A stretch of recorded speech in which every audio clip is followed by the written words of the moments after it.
He tore the divorce papers from the attorney's hands before the ink was dry. That was what Grayson Hale did. Not waited, not hesitated, snatched them, like a man who had been counting down to this moment for months. And maybe he had.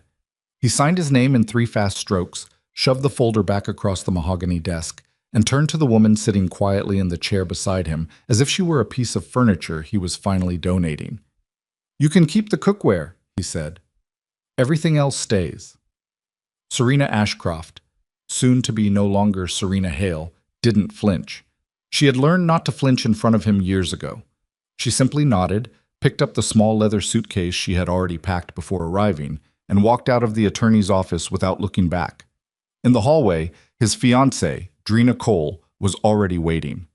Drina, who wore 3-inch heels to morning appointments and kept her lawyer on speed dial the way other women kept their mothers. She watched Serena pass and said just loudly enough to carry, "There goes the invisible woman. 5 years and she leaves with a suitcase. God, some people have no self-respect." Serena kept walking. She pressed the elevator button. She waited. She stepped inside. And only when the doors closed did she allow herself to exhale, one long, shaking breath that fogged slightly in the cold air, and press her hand flat against the steel wall to keep herself upright. If you've ever been dismissed by someone who should have known better, if you've ever been called invisible by the very person you made whole, stay with me. Hit that like button, drop your city in the comments below so I can see how far this story has traveled, and subscribe so you don't miss what happens next. Because I promise you, what comes after that elevator door closes will change everything you thought you understood about this woman. The morning was gray and cool, the kind of March morning that can't decide whether it wants to be winter or spring, so it settles for being both, raw and bright at the same time, the light too sharp, the air too thin. Serena walked 3 blocks before she sat down on a bench outside a convenience store that smelled of burnt coffee and cigarettes from the previous decade. She set the suitcase between her feet. She put her hands in her coat pockets. She didn't cry. She thought she might, and then she didn't, and that surprised her more than anything. What she felt instead was something closer to quiet terror, the kind that has nothing theatrical about it. Not the terror of someone facing a monster, but of someone who has just stepped off a high ledge voluntarily and is now looking down at the ground, rushing up and thinking, "I chose this, I chose this, I chose this." Because she had. She had chosen this, the ordinary life, the quiet marriage, the anonymity of a woman with no last name that made anyone flinch. She had chosen Grayson's world, boring and status-obsessed and emotionally arid as it was, because the alternative was the only other world she had ever known. And that world came with its own kind of terror, the kind that had teeth. She was 31 years old and had been running from that world since she was 19. She wondered, sitting on that bench with the March cold seeping through her coat, whether 12 years was long enough, whether distance was ever really distance, or whether it was just the illusion you told yourself so you could sleep. Her phone buzzed. She looked at it. Her sister-in-law, former sister-in-law now, she supposed, had already sent a text that said simply, "Good luck." 2 words, nothing else. Not "I'm sorry," not "he's an idiot," not "call me if you need anything," just "good luck." As if Serena were about to attempt something athletic that might go wrong. She put the phone away without answering. She needed to find an apartment. She had $6,000 in a personal account that Grayson didn't know about. Money she had saved in increments so small they'd never triggered his notice. $20 here, $40 there, over the course of 2 years. A pathetic sum for a woman who had once had access to the kind of wealth that didn't need to be counted because it was simply ambient, like oxygen. She stood up, picked up the suitcase, started walking again. This was her life now. She was going to make it work. Awesome. Grayson Hale did not waste a single morning of grief. By noon on the day of the divorce, he had moved Drina's things from her apartment into the master bedroom of the house that had been his and Serena's, and he stood in the doorway watching her arrange her perfume bottles on the vanity. Serena had left completely bare, because Serena had taken nothing, not even the photograph of herself that had stood on the dresser for 4 years, and felt something he identified as satisfaction. It was 40 years old. He had built something real. Meridian Capital, his private equity firm, was 3 years old and already clearing $60 million annually. He had done that, not with family money. His family had none, But with intelligence and relentless work and the absolute refusal to accept the version of himself that had grown up in a two-bedroom apartment in Queens with a father who smelled like industrial solvent. Serena had never quite understood that. She was supportive, yes, in her quiet, steady way. She cooked, she managed the house. She attended dinners and smiled at the right moments and never embarrassed him. But she never burned for anything.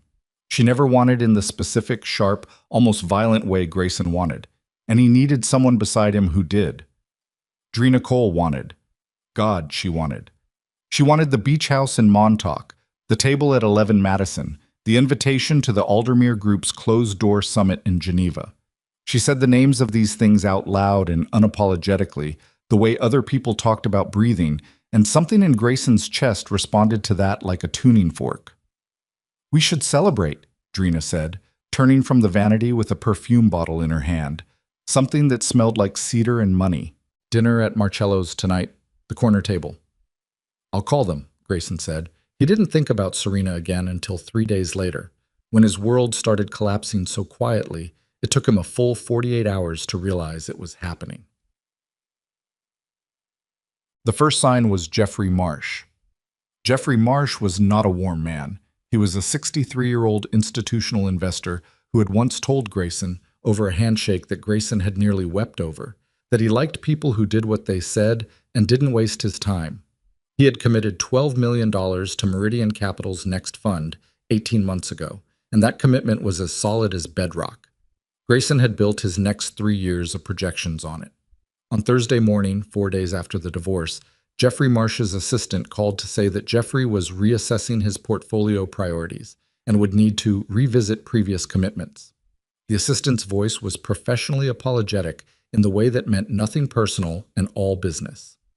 Grayson called Jeffrey directly, got voicemail, left a message that he spent 12 minutes carefully composing. Jeffrey did not call back. By Friday, 2 more investors had gone quiet. Not dramatically. No angry calls, no formal withdrawals, just a sudden drop in response time that Grayson recognized the way sailors recognize a change in the weather. Something had shifted in the air. His CFO, Marcus, came to his office at 4:30 that afternoon and stood in the doorway with the particular posture of a man about to say something he doesn't want to say. "The Belford Group wants to push the term sheet meeting," Marcus said. "To when?" Marcus said nothing for a moment. "Indefinitely." Grayson looked at him. "That's not a time, Marcus." "I know." Marcus closed the door behind him when he left. Grayson sat alone at his desk for a long time after that. He turned his phone over in his hands. I was not a superstitious man, but he found himself thinking that this felt specific, like a punishment rather than a coincidence. Markets moved in patterns that looked random but weren't. People moved in patterns that looked random but weren't. Someone, somewhere, had made a call. He told himself he was being paranoid. He was not being paranoid. On Saturday morning, 3 days after the divorce, the city's harbor changed. It happened slowly enough that most people didn't notice at first. The dock authority received a filing, routine or at least formatted to appear routine, for a private vessel's arrival. The berth reserved was the largest available, a deep-water slip that hadn't been used in 4 years, the last time an oligarch had moored his plaything there during a Hamptons gala season. By 11 a.m., the harbor patrol had received a separate communication, brief, formal, arriving through channels that made 2 captains look at each other across their desks without speaking, requesting civilian clearance along the southern pier. Not demanding, requesting, in the specific tone that made the distinction meaningless. By noon, there were 12 men standing at the end of Pier 7. Not police, not port authority. They wore dark clothing and the particular stillness of people who are paid specifically to be still. 2 of them had earpieces. All of them were large in the way that wasn't about size exactly, but about the sense they generated in the space around them, a radius of quiet that pushed civilians back without anyone having to say a word. The harbor master, a man named Devlin, who had seen 30 years of boats, walked to the end of the pier at 12:15, looked at the 12 men and walked back to his office to call his supervisor. His supervisor said, "Don't touch anything." At 12:47 it came into view. The Valieri Principessa was 412 feet of black-hulled steel that moved through the harbor water the way a large predator moves through tall grass. Not fast, not slow, with a kind of deliberateness that suggested the concept of hurry had never once applied to it. Its superstructure gleamed, its hull didn't so much absorb light as dismiss it. Along its flanks, almost too subtle to see from shore, a crest was worked into the design, a serpent swallowing its own tail, and inside the circle it formed, a crown, the Valieri Syndicate's emblem. Not on a flag, Sam. That would have been theatrical and stupid, and the Valieri family had survived 4 generations by being neither theatrical nor stupid, just worked into the metal, just there, the way gravity is there. Harbor traffic, which had been operating normally 20 minutes earlier, was no longer operating normally. A water taxi had stopped dead in the water 200 yards away. A tour boat had altered its course without announcement. At the dock, the 12 men had been joined by 8 more, and they had spread in a formation that wasn't aggressive and wasn't passive, and made absolutely clear that the pier was no longer public space. On the promenade above, people had started stopping. Phones were rising. Videos were beginning. At 1:03 p.m., the gangway descended. The man who walked down it was 52 years old and was not, in any conventional sense, physically imposing. He was 6 feet tall, lean rather than muscled, with silver at his temples and a jaw that could have been cut from something harder than bone. He wore a dark jacket and moved the way very few people learn to move, like someone who has never been uncertain where to put his feet. Lorenzo Valieri's face was familiar to anyone who followed the kind of news that didn't appear in newspapers. It circulated in intelligence files, in the darker corners of financial journalism, in the quiet conversations between people whose jobs required them to know which names could rearrange the world without raising their voices. He descended the gangway. His security formed around him and then stopped, because he stopped them with a hand. He crossed the pier alone. His shoes made no sound on the dock planking. Serena had seen him when the yacht appeared. She had been standing at the end of the promenade, drawn there by the same inexplicable pull that had drawn 40 other people, not knowing why, not knowing what she was looking at until the crest on the hull caught the light, and her entire body went cold. She hadn't moved. She should have moved. Every trained instinct she had developed over 12 years of deliberate invisibility said move, now, the other direction. But her legs had stopped accepting those instructions, and she stood there gripping the iron railing of the promenade with both hands, while the gangway came down and Lorenzo Valieri walked toward her. He stopped 3 feet away. He was the only person in the world who had ever looked at Serena Ashcroft and seen exactly what she was. He had been looking at her that way since she was 7 years old and brought to his family's compound in a car that smelled like blood and somebody else's fear. A small girl who didn't cry because she had already run out of tears somewhere on the road. He had given her a blanket. He hadn't tried to explain anything. He looked at her that way now. And then he did something Lorenzo Valieri had never done in the presence of other people. He went down on one knee, on the dock, in front of the cameras, in front of the 40 bystanders, in front of his own security detail, who looked straight ahead and revealed nothing. "Princess," Lorenzo Valieri said. His voice was quiet. It didn't need volume. "It's time to come home." The harbor was absolutely silent. Serena's hands were shaking on the railing. She was aware of the cameras. She was aware of the men on the pier. She was aware distantly of someone somewhere on the promenade saying, "Who is that?" and someone else answering in a whisper she couldn't make out. She looked at Lorenzo, at the gray at his temples that hadn't been there the last time she'd seen him, at the lines around his eyes that hadn't been there either, at the something in his expression beneath the steadiness. Something she had learned to read when she was 8 years old and first began to understand that people who love you can be in pain they won't describe. "You found me," she said. Her voice came out smaller than she intended. "I always knew where you were," he said. "I only waited because you asked me to." He rose. He extended his hand. And Serena Ashcroft, who had spent 12 years building a quiet life out of careful choices and deliberate anonymity, let go of the railing and took it.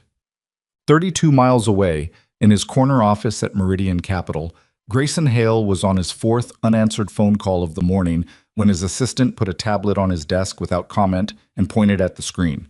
The video was already viral, shot from someone's phone on the promenade, shaky at the edges but clear enough in the center, the black yacht, the pier, the man on one knee, and Serena, standing there, taking the man's hand and walking with him, not being led, not being carried, walking, deliberately, with her suitcase still in her other hand, down the gangway and aboard that impossible vessel as if she were returning to something that had always belonged to her.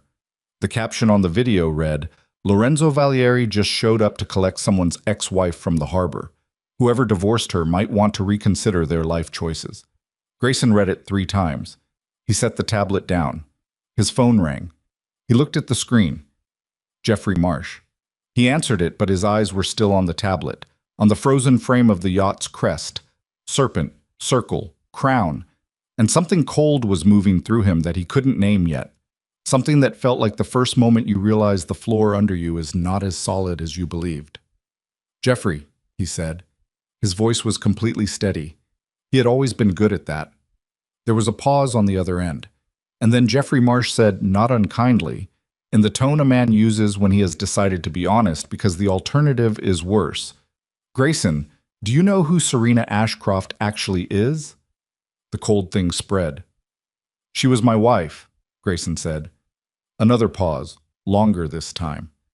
"Yes," Jeffrey said, "she was." The gangway was narrower than Serena remembered. That was the first thought she had stepping aboard the Valieri Principessa, not the sweep of the main deck, not the men stationed at intervals with their hands loose at their sides, not even Lorenzo walking ahead of her with that particular silence that meant he was thinking 3 conversations ahead. She thought about the gangway and how 12 years ago she would have run up it without looking down, and now she counted her steps without meaning to, the way people do when they've spent too long reminding themselves to be careful.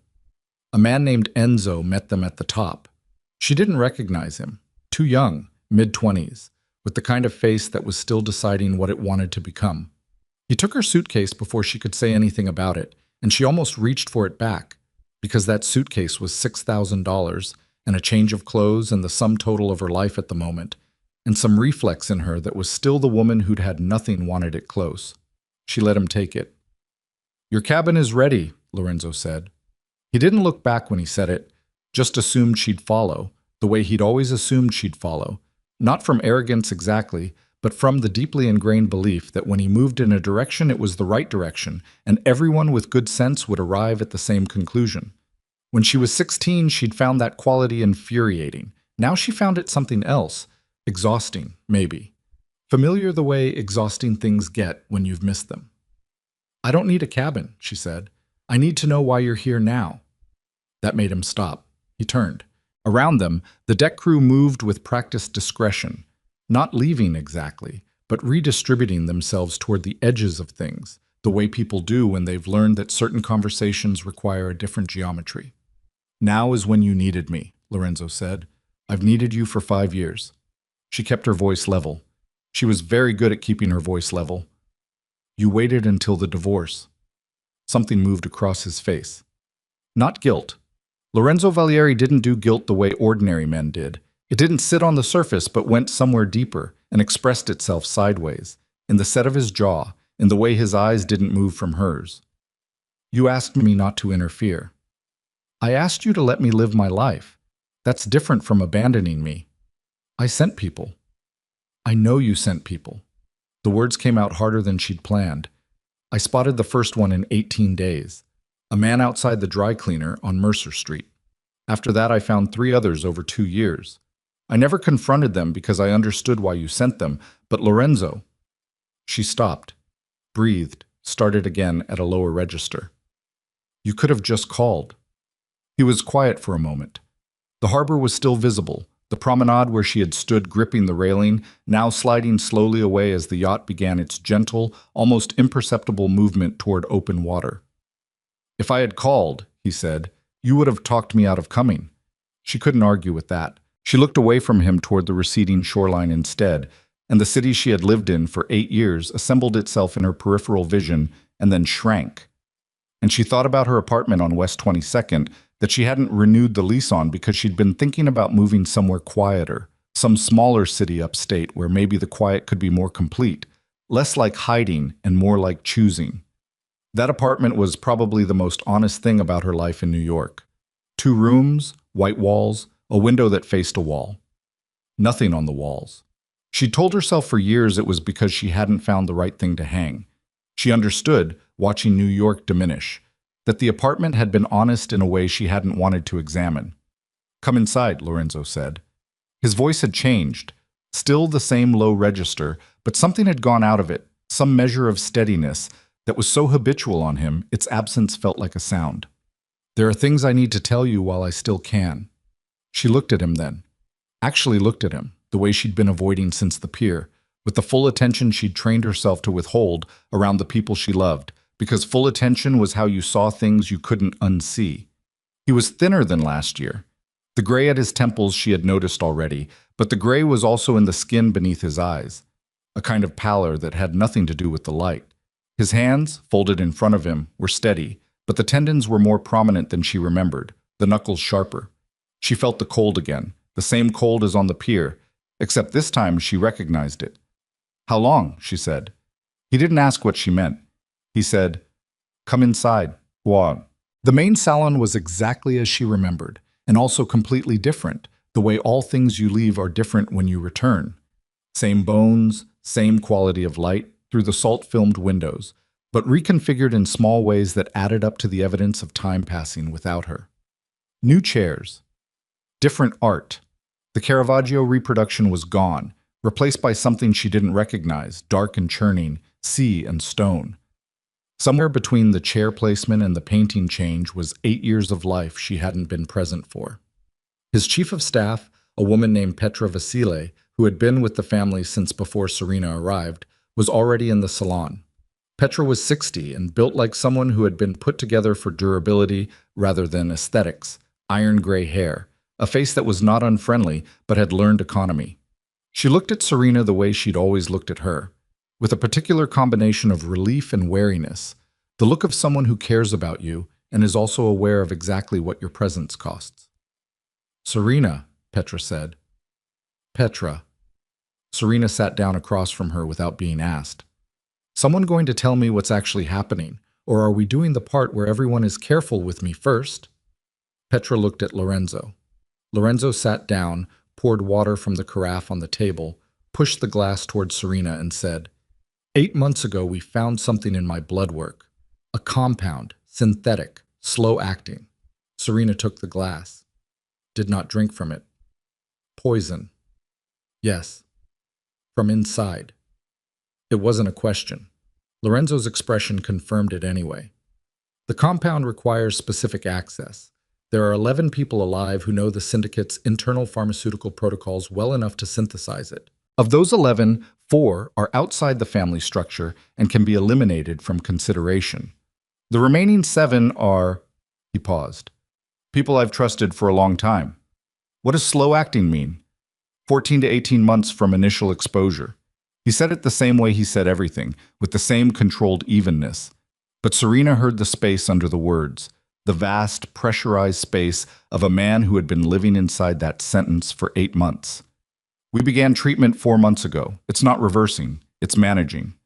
Serena set the glass down. Her hand was steady, which surprised her. You've known for 8 months and you waited until now. The divorce removed your protection, Petra said. She said it gently, but not apologetically. Petra was not an apologetic woman. As long as you were married to Hale, the arrangement was that your identity remained suppressed. The syndicate's internal protocols recognized the marriage as a kind of shield, Serena said. Cover, Petra corrected. Active, maintained cover. The moment the marriage ended, Hale's company lost its protection from our end.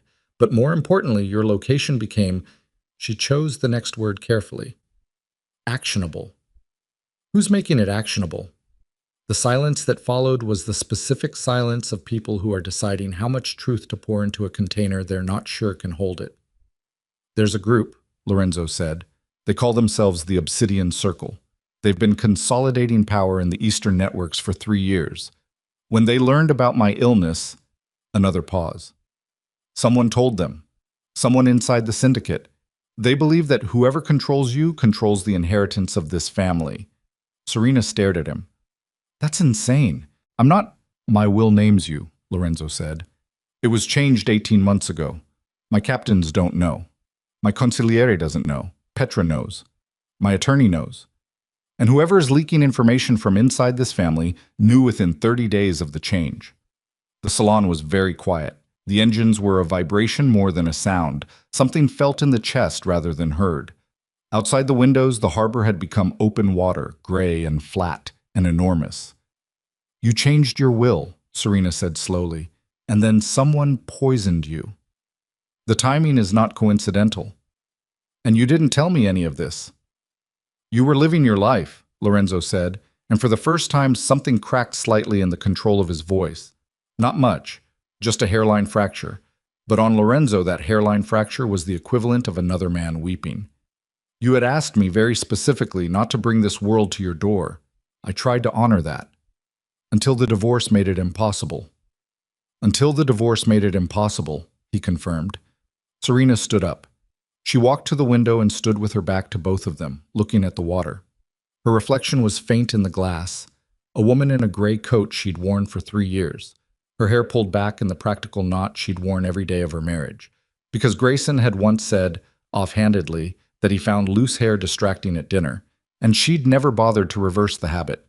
She looked at that woman in the glass for a moment. "I want to see the will," she said. "Serena, I want to see it, and I want the medical file, everything, not the summary, the actual file." She turned around. "And I want a list of the 7 people." Lorenzo and Petra looked at each other. The look was brief and contained and carried a full conversation. "All right," Lorenzo said. The documents arrived within the hour, and Serena read them at the long table in the salon while Petra made calls in the adjacent room, and Lorenzo sat in the chair across from her in a silence that was not uncomfortable. He had always been able to do that, maintain a silence that didn't demand to be filled, and she had always found it both steadying and maddening. The medical file was 63 pages. She read every one. She had grown up around doctors who catered to men who operated outside the law and therefore made their way through medical emergencies without official records, and she understood the vocabulary better than most laypeople. The compound in Lorenzo's blood work was specifically engineered to evade standard toxicology panels. Whoever had made it had access to a very specialized body of knowledge. She put the medical file down and picked up the list of 7 names. She knew 4 of them. The 5th was a name she recognized distantly, a Belgian chemist who had worked with the syndicate on legitimate pharmaceutical holdings in the early days. The 6th was someone she'd never heard of. The 7th was Cassian Moretti. She set the list down very carefully. "Cassian is on the list," Lorenzo said. "Yes. He's been your consigliere for 22 years. 23. "Lorenzo, I know. You've known for 8 months and Cassian is on your list and he's still your consigliere? If I remove him, whoever is leaking information will know I've identified the circle of possibility. Right now, the only advantage I have is that they don't know how much I know."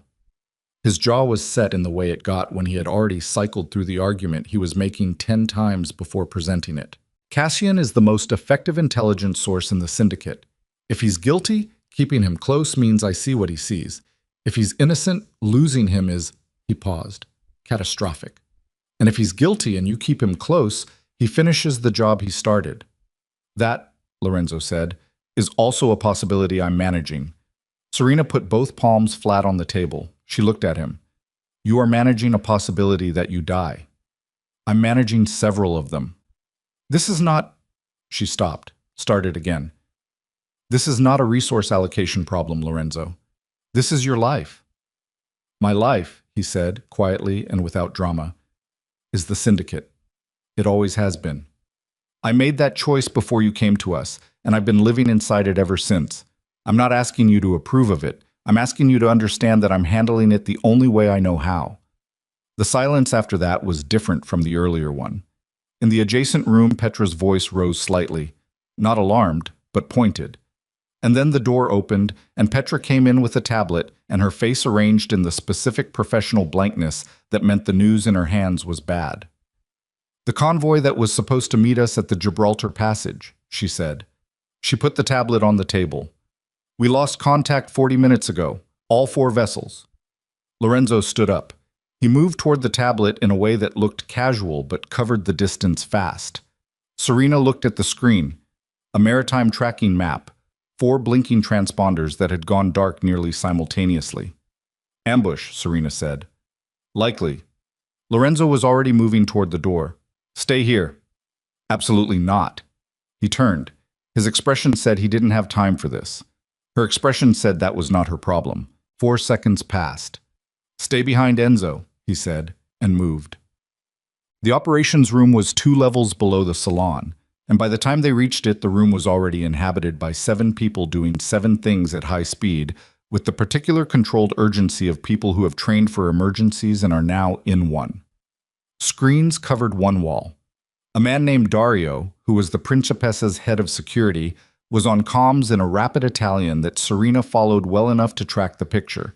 The convoy had been hit 4 miles west of the passage. 3 vessels disabled, 1 destroyed, 2 casualties confirmed, more likely.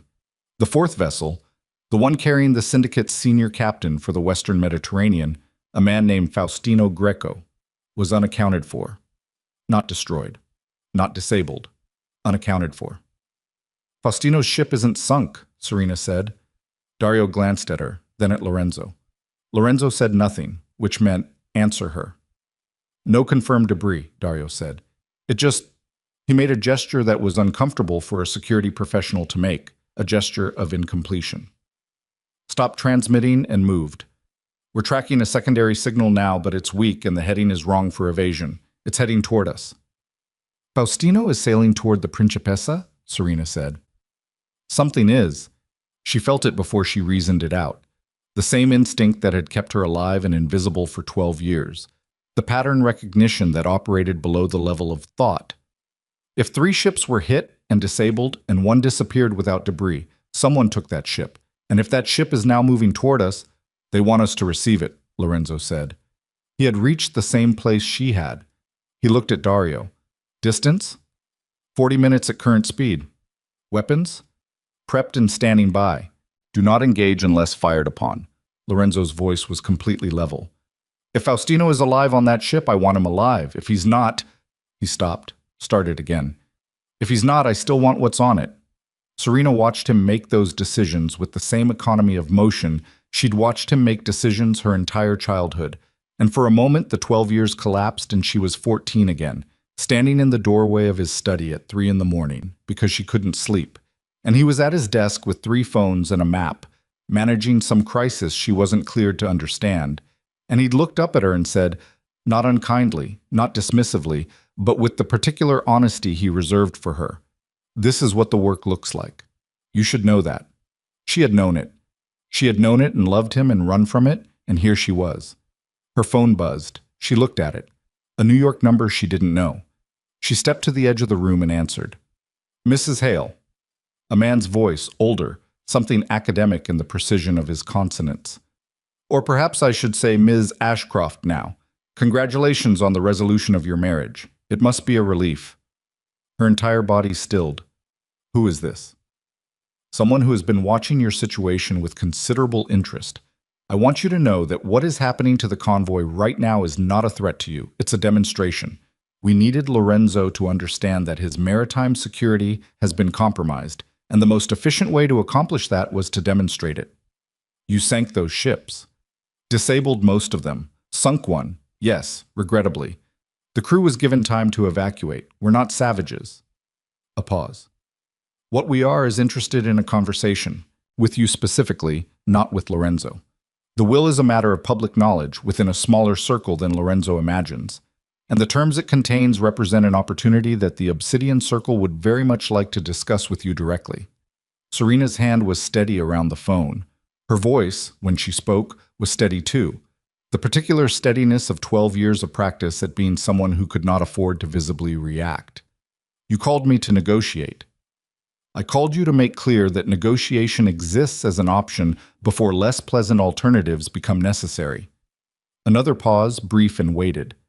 "You have approximately 38 minutes before Faustino Greco's ship reaches the Principessa. What's aborted is something Lorenzo will not be prepared for. I'm giving you the opportunity to receive that information in advance so you can make a clear-eyed decision about your next step." "What's on the ship?" she said. The man on the phone said one name, a name she recognized, a name that made the floor shift under her in a way that had nothing to do with the ocean. She lowered the phone. She stood for a moment in the corner of the operations room with the screens throwing blue light across everything and Lorenzo 6 feet away coordinating the response to an ambush and Petra behind him making notations in a leather-bound book that Serena knew from childhood contained things you didn't write anywhere else. And she thought, whoever is in that room right now, at least one of them is the reason Lorenzo is dying. She looked at the 7 faces. She let her eyes move slowly, naturally, like someone thinking about something else. Then Faustino Greco's ship entered visual range. And when the boarding party brought the man they found aboard into the operations room 12 minutes later, not Faustino, not an enemy soldier, but a man in his 60s who should have been in the syndicate's compound in Palermo and instead was sitting here with a bullet graze across his collarbone and the expression of a man who had already decided what he was willing to die for. Serena felt the cold return, not in her hands this time, but somewhere deeper, somewhere central. The cold of understanding arriving ahead of acceptance. The man looked at Lorenzo. He said, breathing hard from blood loss and something else, something that cost him more than blood. It was the consigliere. Every person in the room went very still. General, Lorenzo said. His voice had done something Serena had never heard it do. Look at me. The old man looked at him. His name was Marco Bianchi, and he had served the Valieri family for 31 years. And his eyes when they met Lorenzo's were not frightened, only tired, the exhaustion of a man who has been carrying something heavy for a long time and has finally set it down in front of the wrong door. He has the codes, Marco said. Not just the pharmacy protocols, the transfer codes. He's been moving assets for 8 months, slowly enough to look like normal operations. He coughed. Someone moved toward him with a med kit and he waved them off with one hand. He let them take my ship. He told them I was the one who changed the will.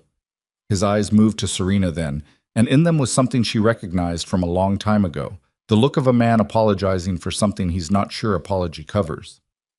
He told them if they delivered me, it would prove loyalty. He intended for me to die on that ship. Lorenzo was very still. The operations room was very still. The screens on the wall continued their patient tracking. Serena looked at her phone, at the ended call on the screen, at the name of the man she'd spoken to still visible in her recent calls as unknown. She looked at the 7 faces again. She knew now which one. She looked at Lorenzo. He was already looking at her, and in his expression, not in the lines around his eyes or the gray at his temples, but in the quality of his attention, the way it had always been tuned to her specifically. She saw that he already knew too, had perhaps known for longer than he'd admitted, had kept the man close not only as a strategy, but because some part of him had refused to believe it until it was impossible not to. Lorenzo, she said. He looked away from her. He looked at the screens. His hands were very still at his sides. Increase speed, he said to no one in particular. To the room, to the operational machinery of a life built on the management of terrible things. And get Cashin Moretti on the line. The room moved. Screens shifted. Someone picked up a phone. And Serena Ashcroft, who had spent 12 years being the woman who walked away, stood in the center of it all and understood with the absolute clarity that comes only at the moment when all exits have closed that she was not walking away from this. There was nowhere left to walk. Cashin Moretti answered on the 2nd ring. That was the first thing that felt wrong. Not the 3rd ring, not voicemail, not the slight delay of a man reaching for a phone he'd set aside. The 2nd ring, clean and immediate, as if he'd been waiting for the call the way you wait for something you've already rehearsed receiving. Lorenzo. His voice came through the operations room speaker with the warmth of a man who had spent 23 years perfecting warmth as a professional instrument. I've been trying to reach you for an hour. The convoy, tell me you have confirmation on Faustino. Lorenzo stood with both hands flat on the operations table and looked at the speaker. The way you look at something that has been in your house for so long. You stopped seeing it and are now seeing it for the first time with the specific nausea of that recognition. He didn't answer immediately. The room was absolutely still, everyone present understanding without being told that the quality of this silence mattered. Faustino is accounted for, Lorenzo said. His voice gave nothing. It was, Serena thought, one of the most controlled performances she had ever witnessed, and she had grown up watching Lorenzo Valieri manage people who wanted to kill him over dinner. Where are you? Palermo compound. I've been coordinating the response from here. I've got Ricci and 2 of the Eastern captains on standby pending your instruction. What do you need? A pause, brief and calibrated. Lorenzo, talk to me. You sound... I'm fine. Fine. Lorenzo straightened, looked at Dario, who was already running a location trace on the call.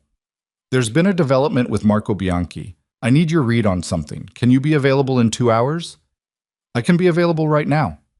2 hours, Lorenzo repeated. I need to manage the convoy situation first. Another pause. This one slightly longer. Of course. Call when you're ready. The line closed.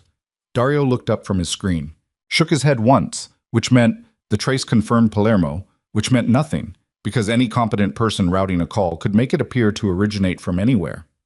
Lorenzo turned from the table. He looked at Marco, who was sitting now with a field dressing on his collarbone and the particular stillness of someone managing significant pain through will rather than medication. Tell me exactly what he told you, Lorenzo said. From the beginning, every word. Marco told him. It took 11 minutes. Nobody interrupted. Serena stood at the edge of the room and listened and felt the story settle over everything she thought she knew about the last 8 months, like ash settling after something has burned. Quietly, comprehensively, changing the color of every surface it touched. Cassian Moretti had approached Marco 6 months ago with a proposition framed as concern. Lorenzo was ill, the succession was unclear, the syndicate needed stability. He had presented himself as a man trying to protect the institution, which was, Marco said with a grimace that had nothing to do with his wound, the most Cassian thing imaginable. To dress self-interest as institutional loyalty was the man's only consistent art form. He had asked Marco to provide access to Lorenzo's private correspondence. Not financial, not operational, just personal communications, the kind that revealed what a man was actually thinking rather than what he was officially deciding. Marco had refused, had believed until 3 weeks ago that his refusal had ended the conversation. 3 weeks ago, he had discovered that Cassian had simply gone around him, had found another access point, had been reading Lorenzo's personal correspondence for 5 months. He knew about the will change, Marco said. He knew the day the attorney filed it, maybe before. How? Petra asked. She had her leather book open, but wasn't writing. She asked the question with the focused coldness of someone who needed the mechanism, not the fact. Elena, Marco said. The name landed in the room like something dropped from a height. Serena watched Lorenzo's face, watched the thing that happened in it, not the crack she'd seen earlier, the hairline fracture, but something structural, something load-bearing shifting. Elena Vasari was 28 years old and had worked as Lorenzo's personal secretary for 3 years. She was efficient, discreet, and possessed of a particular talent for anticipating what was needed before it was requested. Lorenzo had trusted her with the kind of access that was only given to people you had decided to trust completely. Elena, Lorenzo said, flat, not a question. Cassian recruited her before she came to you, Marco said. Before. The entire placement was his. I found the financial trail 3 weeks ago. Small transfers, irregular intervals, untraceable on the surface, but if you know what you're looking for, he shifted, winced, steadied himself. I started trying to reach you through secondary channels. Every message I sent, every call I made through the compound standard lines, nothing got through. I didn't understand why until I was on that ship. He was intercepting your communications, Serena said. Marco looked at her. There was something in his expression when he looked at her that Serena had been receiving since childhood from men in this world. A compound of respect and a specific kind of sorrow. The sorrow of people who cared about her and had watched her born into something she hadn't chosen. Yes, he said. Everyone. The room processed this in silence. Serena processed what the room was still catching up to. If Cassian had intercepted Marco's communications for 3 weeks, then he knew Marco had found the financial trail, which meant sending Marco's ship into the ambush was not just about delivering a false proof of loyalty to the Obsidian Circle. It was about silencing a man who had started pulling the right threads. She looked at Dario. Who else on this ship has had contact with the Palermo compound in the last 72 hours? Dario's expression shifted, not from incompetence but from the particular discomfort of being asked a question by someone who doesn't yet officially have the authority to ask it, in front of someone who does. He looked at Lorenzo. Answer her, Lorenzo said. Dario answered her. The answer took 4 minutes and involved a secondary screen and a crew manifest, and the particular intimacy of a contained vessel where every communication in and out was technically logged. 3 crew members had made personal calls routing through the compound satellite relay in the last 72 hours. 2 of them had been on the Principessa for over 5 years, and their calls were to family. The third was Enzo, the young man who had taken Serena's suitcase. Serena thought about his face on the gangway, still deciding what it wanted to become, and felt something that was not quite pity and not quite contempt, but occupied the uncomfortable territory between them. "Where is he now?" she said. "His cabin," Dario said. "He's off rotation until 1400. Bring him here." This time Dario didn't look at Lorenzo. He just moved. Enzo was 24 years old and had been with the syndicate for 18 months, which meant he had been planted there before Lorenzo's will was changed, possibly before Lorenzo's illness was diagnosed, possibly before any of this, which meant whoever had recruited him had been planning the shape of this moment for a very long time. He came into the operations room with the expression of someone who had been rehearsing for a version of this conversation and was now discovering that the actual version was in a different language. Lorenzo didn't speak to him.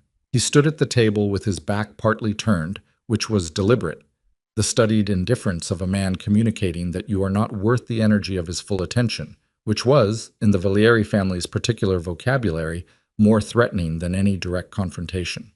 Serena sat across from Enzo at the operations table. She folded her hands. She looked at him without aggression, without theater. She had learned, somewhere in the years of her quiet marriage, that the most effective way to receive information from someone who doesn't want to give it is to make them feel that the information is already known, and you are simply offering them the dignity of confirming it themselves. "You've been with the family 18 months, she said. "Your file says you came through the Naples network. Cassian Moretti vouched for you personally." Enzo's jaw tightened. He said nothing. "The call you made to the Palermo compound relay at 0600 this morning," she continued. "Who were you talking to?" "My mother," he said, too fast. "Your mother lives in Naples. The compound relay doesn't route to Naples residential lines. It routes to internal family communications infrastructure." She watched his face. "Try again." His hands on the table were doing something complicated, not quite still, not quite moving, the hands of someone whose body was attempting to appear calm while running through its options. He was young enough that the effort was visible. "I want to speak to the consigliere," he said. "The consigliere isn't available." "I have rights." "You're aboard a private vessel in international waters," Serena said, not unkindly. "The applicable legal framework is whatever Lorenzo Valieri decides it is. You know that. You knew that when you took the position." She leaned forward slightly, not aggressively, like someone having a conversation. "I'm not asking you to explain yourself to me. I'm asking you to consider what happens to people who protect Cassian Moretti after the next 24 hours. Because the protection he's offering you is a temporary structure, Enzo. It was always designed to be." Something moved through the young man's face, the particular movement of a calculation being revised. "He told me it was about stability," Enzo said, finally, quietly, looking at his own hands. "He said Lorenzo was dying, and the succession was going to tear the family apart, and he needed people inside the Principessa who could manage information flow. He made it sound like—" He stopped. "Like loyalty," Serena said.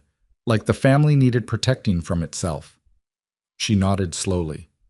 She had expected something like this.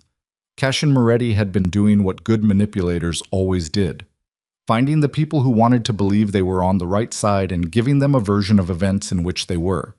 It was efficient. It was also monstrous, but efficiency and monstrousness were not mutually exclusive, as she had learned early. "What did you tell him this morning?" she said. Enzo looked up at her. His eyes were the eyes of someone who has just understood that the bridge they crossed to get here has been removed behind them. That you were aboard. That Marco Bianchi had been brought in. That Marco was talking. The room temperature didn't change. The quality of the air did. Lorenzo turned from the wall. He looked at Enzo for a long moment with an expression Serena couldn't read and didn't try to. Then he said to Dario without inflection, "Secure him." 2 men moved. Enzo went with them without resistance, which was either intelligence or the absence of remaining options. When the room was smaller again, Petra set her leather book on the table and said, "If Cassian knows Marco is talking, he won't wait 2 hours."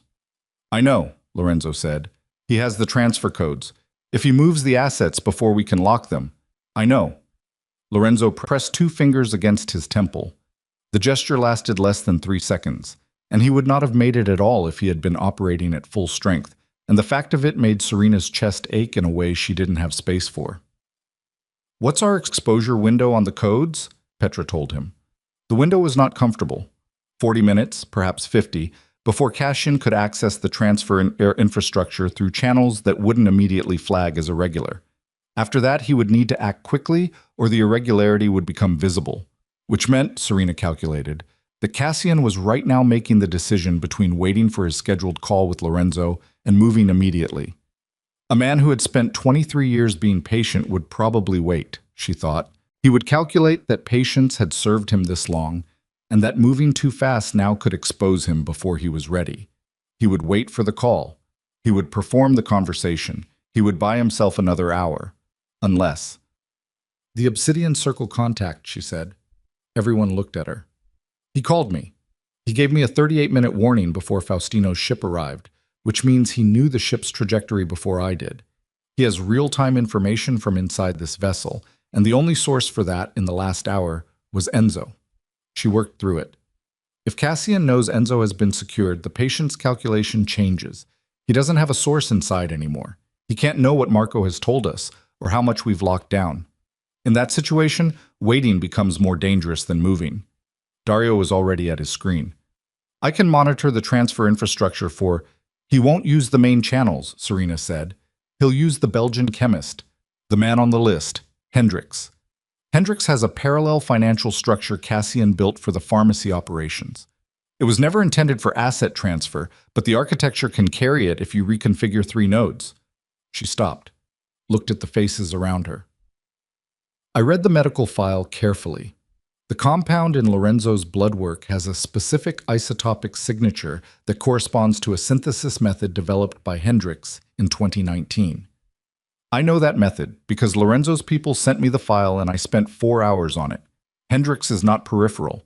He's been central from the beginning. The silence this time was different from the earlier ones. It had a different texture, not the silence of people processing bad news, but the silence of people recalibrating who they were looking at. Lorenzo was looking at her with an expression she remembered from when she was 15 and had solved a logistics problem at the compound that 3 of his senior people had failed to resolve. He had looked at her then with something she hadn't known how to receive, a combination of pride and grief, the pride of watching someone discover a capability and the grief of knowing what that capability would cost them. He looked at her the same way now. "Get Hendricks' network on surveillance," he said to Dario. "Everything in and out. Flag any communication originating from Palermo in the next 40 minutes. Dario moved. "Lorenzo." This was Petra, standing with her book closed now, which meant what she was about to say was not for the record. "Cassian will be at the fortress." "I know. The summit is in 60 hours. 21 families. If he moves against us during the summit, he won't." Lorenzo said it with certainty. Serena heard the slight hollowness under the certainty. Not deception, but the particular resolve of a man saying a thing he needs to be true because the alternative is unmanageable. He needs the summit. The circle needs the legitimacy it provides. He'll wait until after the opening ceremony before he moves. "That gives us 48 hours, Serena said. 48 hours, Lorenzo confirmed. To do what exactly? To find every person in this family he's turned and remove them from the board before we walk into that room. He looked at her directly. I need you to help me do that, not as my sister. As someone who can walk into that fortress and be seen as the future of this family, and make Cassian believe his plan is proceeding exactly as designed. She understood what he was asking. She understood it fully, without softening. He was asking her to be the woman she had spent 12 years not being, to step back into the identity she'd shed like a coat that had gotten too heavy, to wear it in front of 21 criminal families, to perform the role of heir apparent to an empire built on things she had walked away from because she had decided at 19 that the cost of staying was her. She was 31 now. She had tried to build a quiet life and it had not held, and the man who had destroyed it without understanding what he was destroying was sitting in his corner office right now, she imagined, on the phone with Jeffrey Marsh, trying to understand why his world was falling apart in slow motion without a visible cause. She thought about Grayson for exactly 3 seconds. She was surprised to find she felt almost nothing, less than she expected. Not hatred, not love, not even the residual warmth of a long habit, just the clear recognition of a person who had not been able to see her, and the cleaner feeling, surprising in its cleanness, of no longer needing him to. "All right," she said. Lorenzo nodded once. Then Dario said, "We have a flag." Everyone moved to the screen. The flag wasn't from Hendrik's network. It wasn't from the Palermo compound. It was from a private encrypted channel that Dario had broken into with the kind of technical capability that the Principessa's operations room maintained for exactly this kind of situation. A channel registered to a shell company in Malta that cross-referenced, through 3 layers of incorporation, to a name Serena didn't know. But the message on that channel was addressed to her, not to Lorenzo, not to the Valieri syndicate, to Serena Ashcroft by name, which meant the sender knew her name, her location, and the specific frequency of the channel they'd broken into, which meant the sender was either the man who had called her phone or someone with equivalent access. The message contained 4 words and a file attachment. The 4 words were, "Open this alone first." Lorenzo was already reaching for the screen. Serena put her hand on his arm, and he stopped. Not because she was stronger than him, but because the hand on his arm was hers specifically, and because somewhere in his expression when he turned to look at her was the acknowledgement that this was addressed to her, and she had earned the right to decide what that meant. "Give me 10 minutes, she said. He stepped back. She opened the file. It was a photograph. High resolution, time-stamped 14 months ago, taken in what appeared to be a restaurant, candlelit, intimate, somewhere European from the architectural detail visible in the background. 2 people at a table, leaning close in the way people lean when they don't want to be overheard. One of them was Cassian Moretti. The other was Grayson Hale. Serena stared at the photograph for a very long time. The operations room existed around her. Screens, voices, the perpetual motion of people managing a crisis. And all of it receded to a frequency she couldn't hear anymore.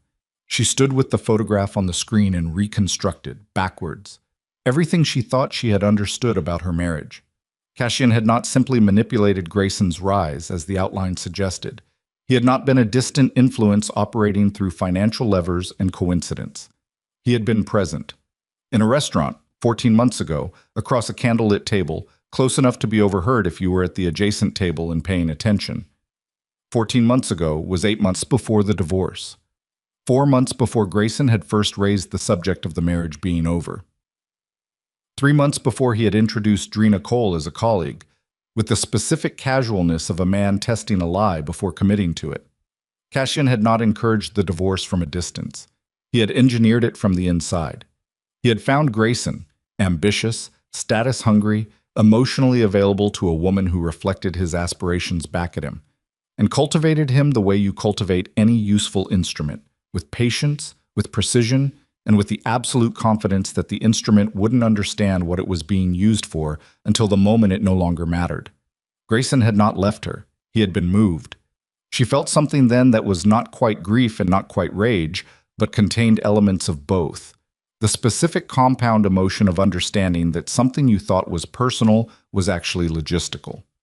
That you had spent 5 years inside someone's indifference, and that indifference had itself been, in some sense, manufactured. That the man who had called her invisible had been told, by someone else's calculation, that she was insignificant. She had wasted grief on a lie. Her hands were cold. She pressed them flat against the table. Then she opened the second file, because there was a second file, which she had not noticed until now.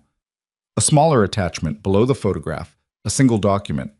It was a transfer order, dated today, signed with Cassian Moretti's digital signature, transferring the entirety of the Valieri Medical Trust, the fund Lorenzo had established to manage the cost of his illness, the fund that paid the specialists, the treatment protocols, the pharmaceutical management that was the only thing between Lorenzo Valieri and the unmanaged progression of the compound in his blood, to a holding company in the Cayman Islands. The transfer was scheduled for execution in 22 minutes, not 40. 22. She turned around. "Dario." Her voice came out completely level, which was the only thing she had left to control at this particular moment. 22 minutes. The medical trust. Lock it. Dario stared at her. That would require biometric authorization from Lorenzo or his designated successor, she said. I know, Lorenzo. She turned to him. I need you to designate me, right now. I need the authorization. Lorenzo looked at her face. He did not ask what was in the files. He looked at her face and read it the way he had always been able to read her, and his expression did the thing it had done twice today, the load-bearing shift, but this time there was something else in it. Not just the grief of a man watching something he loves change, but something she didn't immediately recognize. Then she recognized it. It was relief. The specific relief of a man who has been carrying something alone for a very long time and has finally found the person he's been waiting to hand it to. He said to Dario, begin the designation process. Sir, the protocol requires a 48-hour override it. There is no override. The protocol is Dario. Lorenzo's voice was quiet and absolute. Find a way. Dario found a way. It took 9 minutes, which left 13. In those 9 minutes, Serena stood beside Lorenzo at the biometric terminal and felt the weight of what was happening settle over her shoulders with the specific heaviness of something that was not a burden exactly, but a responsibility, which was different, because burdens are imposed and responsibilities are chosen, and she was choosing this with open eyes and without the cushion of not knowing what she was choosing. When the designation was confirmed, she authorized the medical trust lockdown herself. Her biometric data. Her authorization code, established in the system 30 seconds earlier. Her name now attached to the protection of the man who had given her a blanket when she was 7 years old and hadn't tried to explain anything. The transfer order failed. The timestamp on the failure was 11 minutes before execution. She exhaled. Then her phone rang again. The same unknown number. She looked at it. Looked at Lorenzo. Answered it. You move faster than I expected, the man said. The academic precision in his voice was the same, but underneath it now was something that had not been there before. A thin filament of something that was not quite anger, but was the register just below it. That's going to create complications. Good, she said. A pause. You understand what happens now. I understand that Cassian Moretti is going to walk into that summit in 60 hours believing he has the advantage, and I'm going to be in that room.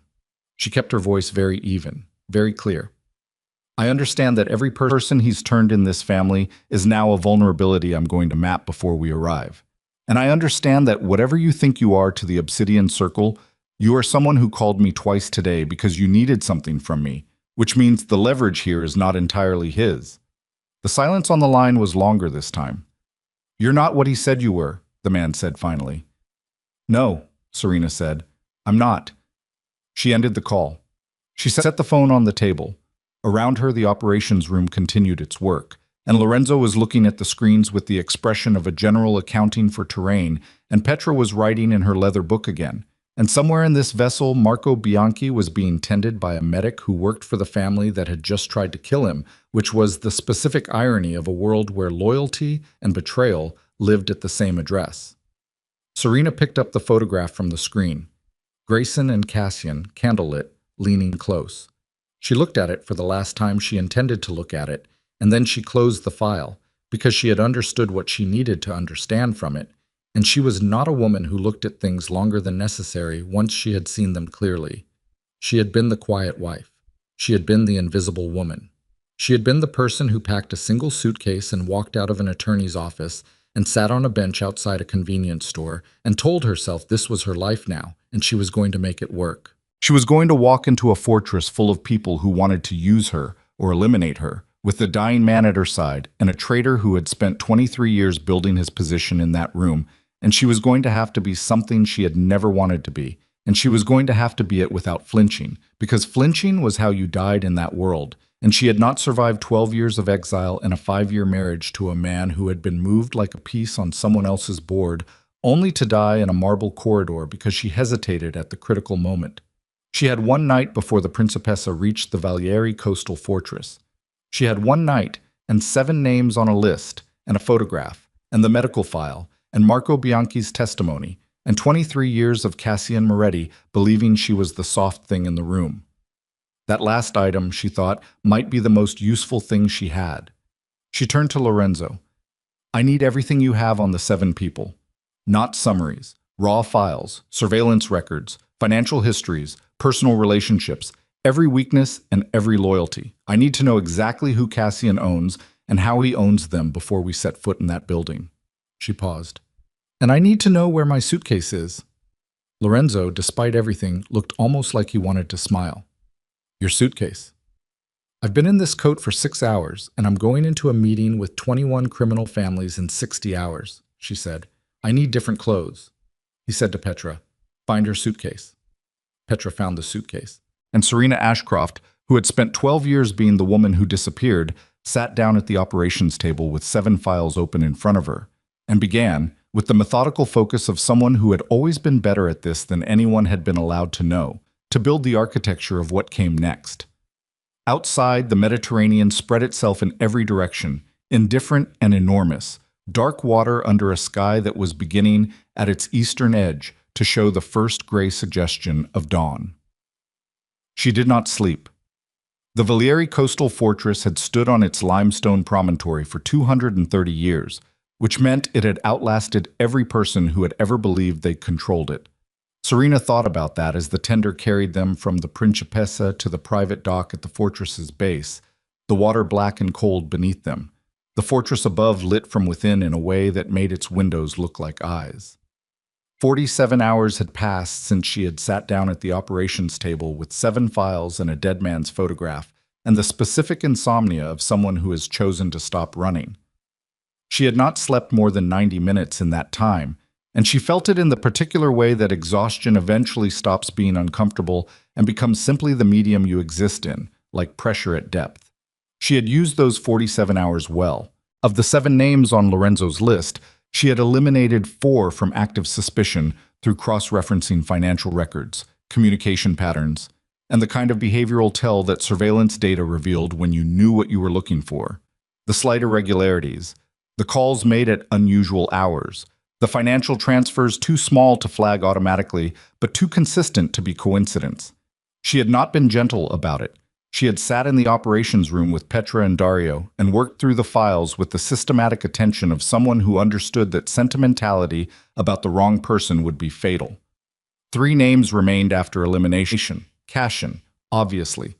A captain named Ruiz, who operated the Eastern Mediterranean corridor and whose financial exposure to the Obsidian Circle went back 26 months, further than Cassian's recruitment timeline, which meant Ruiz had been circled before Cassian found him, which meant Cassian had not turned Ruiz, but had simply located an existing asset and incorporated him. And the third was Elena Vasari, Lorenzo's former personal secretary, who was already in custody in Palermo and whose interrogation had produced, through channels Serena didn't ask the details of, a confirmation of everything Marco had said, and several things Marco hadn't known. Elena had been 19 when Cassian recruited her. Serena had looked at the girl's photograph for a long time and felt something that wasn't forgiveness but was adjacent to understanding. The understanding of someone who knew what it was to be young and found by the wrong person at the wrong moment, and to have what looked like loyalty offered to you in a package that was actually something else entirely. She had kept that understanding to herself. It wasn't relevant to the operational picture. The tender bumped against the dock. Men moved. Lorenzo stood and extended a hand to help her up, and she took it, not because she needed it, but because they were in public now, in front of the first of 21 families' representatives who were watching from the dock, and what they needed to project with every gesture and every silence and every placement of a hand was continuity. The Valieri family was intact, the succession was clear. Whatever Cassian Moretti believed he had accomplished in the last 8 months was, from the outside, invisible. That was the performance they had rehearsed on the Principessa for 47 hours. Lorenzo had been unsentimental about it, which she respected. He had said, "You will walk into this room as my heir, and you will conduct yourself as someone who has always known this was coming, because the moment any one of those 21 families sees hesitation, Cassian has an opening." She had said she understood. She did understand. Understanding and executing were different physical experiences, and she became aware of the difference as her feet touched the dockstone and the assembled representatives of the most significant criminal families in 3 continents arranged their expressions into the specific blankness of people assessing something they have not decided how to value yet. She was wearing black. She had chosen it deliberately, Not the tactical black of the security detail, but a structured formal black that said, "I know where I am, and I have dressed accordingly." Her hair was down, which she had not worn down in 5 years, and she was aware of the difference it made in how she carried her face, the way removing something you've hidden behind changes the geometry of your expression. Lorenzo walked beside her. Not ahead. Beside. That was the first signal, and she watched it register in the eyes of the men on the dock. The subtle recalibration, the reassessment. Cassian Moretti was waiting at the top of the stone stairs. He was 61 years old and looked like someone's distinguished grandfather, which was the most dangerous thing about him. Not the intelligence, not the 23 years of accumulated knowledge, not even the network he had built inside the family like a second circulatory system, patient and invisible. The most dangerous thing about Cassian Moretti was that he looked like a man you would trust instinctively, the way you trust a particular quality of light. Silver-haired, broad-shouldered, with a face full of considered lines, and the specific warmth of a man who had made a lifelong study of making people feel seen. He smiled when he saw Lorenzo. The smile was, as far as Serena could tell, technically perfect. It reached the corners of his eyes and held for the right duration and carried within it the particular texture of relief, a loyal man seeing his leader arrive safely after a difficult transit. He was very good. She had known he was good. 47 hours of his files had told her how good, and she had still not been fully prepared for the physical reality of it, the way competent performance had a presence that you felt rather than analyzed. Lorenzo. He came forward and embraced him, the embrace of old men who have been through things together, and Serena watched Lorenzo receive it with a steadiness that cost him something. She saw where it cost him. In the tendons of his hand when it landed on Cassian's shoulder, a slight excess of tension that lasted half a second. Nobody else would have seen it. She had spent 47 hours watching Lorenzo, and she saw it. Then Cassian turned to her. His eyes were the color of deep water, and they moved over her with an assessment so practiced it looked like warmth. "Serena," he said, "it's been a long time." 10 years, she said. "You look exactly as I remember." "You don't," she said pleasantly. "You look older." Something infinitesimal happened in his expression. Not offense, he was beyond offense. Something more like recalibration. He had expected deference or discomfort, or possibly the wide-eyed performance of a woman stepping back into a world she'd fled, and she had given him none of those things. She had given him an observation, stated simply, as if she were commenting on the weather, and the simplicity of it had landed somewhere in his calculations and required adjustment. Good, she thought, adjust. "The summit convenes in 2 hours," he said, turning back to Lorenzo. "The Eastern delegation arrived this morning. There's a question from the Moreau family about the Gibraltar corridor. They want it addressed before the general session." "I'll speak to them at dinner," Lorenzo said. "And Ruiz?" The name was casual, almost too casual, dropped into the sentence with the smoothness of something practiced. Lorenzo didn't react visibly. Neither did Serena. "What about him?" Lorenzo said. "He's been asking about the succession timeline." "In general terms," Cassian added. "I handled it, but you should know the question is circulating." "Thank you," Lorenzo said. "I'll address it in the opening." They moved up the stairs and into the fortress, and Serena walked at Lorenzo's left and let the stone corridors close around her and breathed the particular smell of the place. Old stone, salt air through the narrow windows, the overlay of whatever the kitchen was doing 3 floors down, and cataloged exits the way she had cataloged them since childhood. The reflex of someone raised to understand that beautiful rooms could become dangerous rooms without announcement. The dinner before the summit was a performance of its own.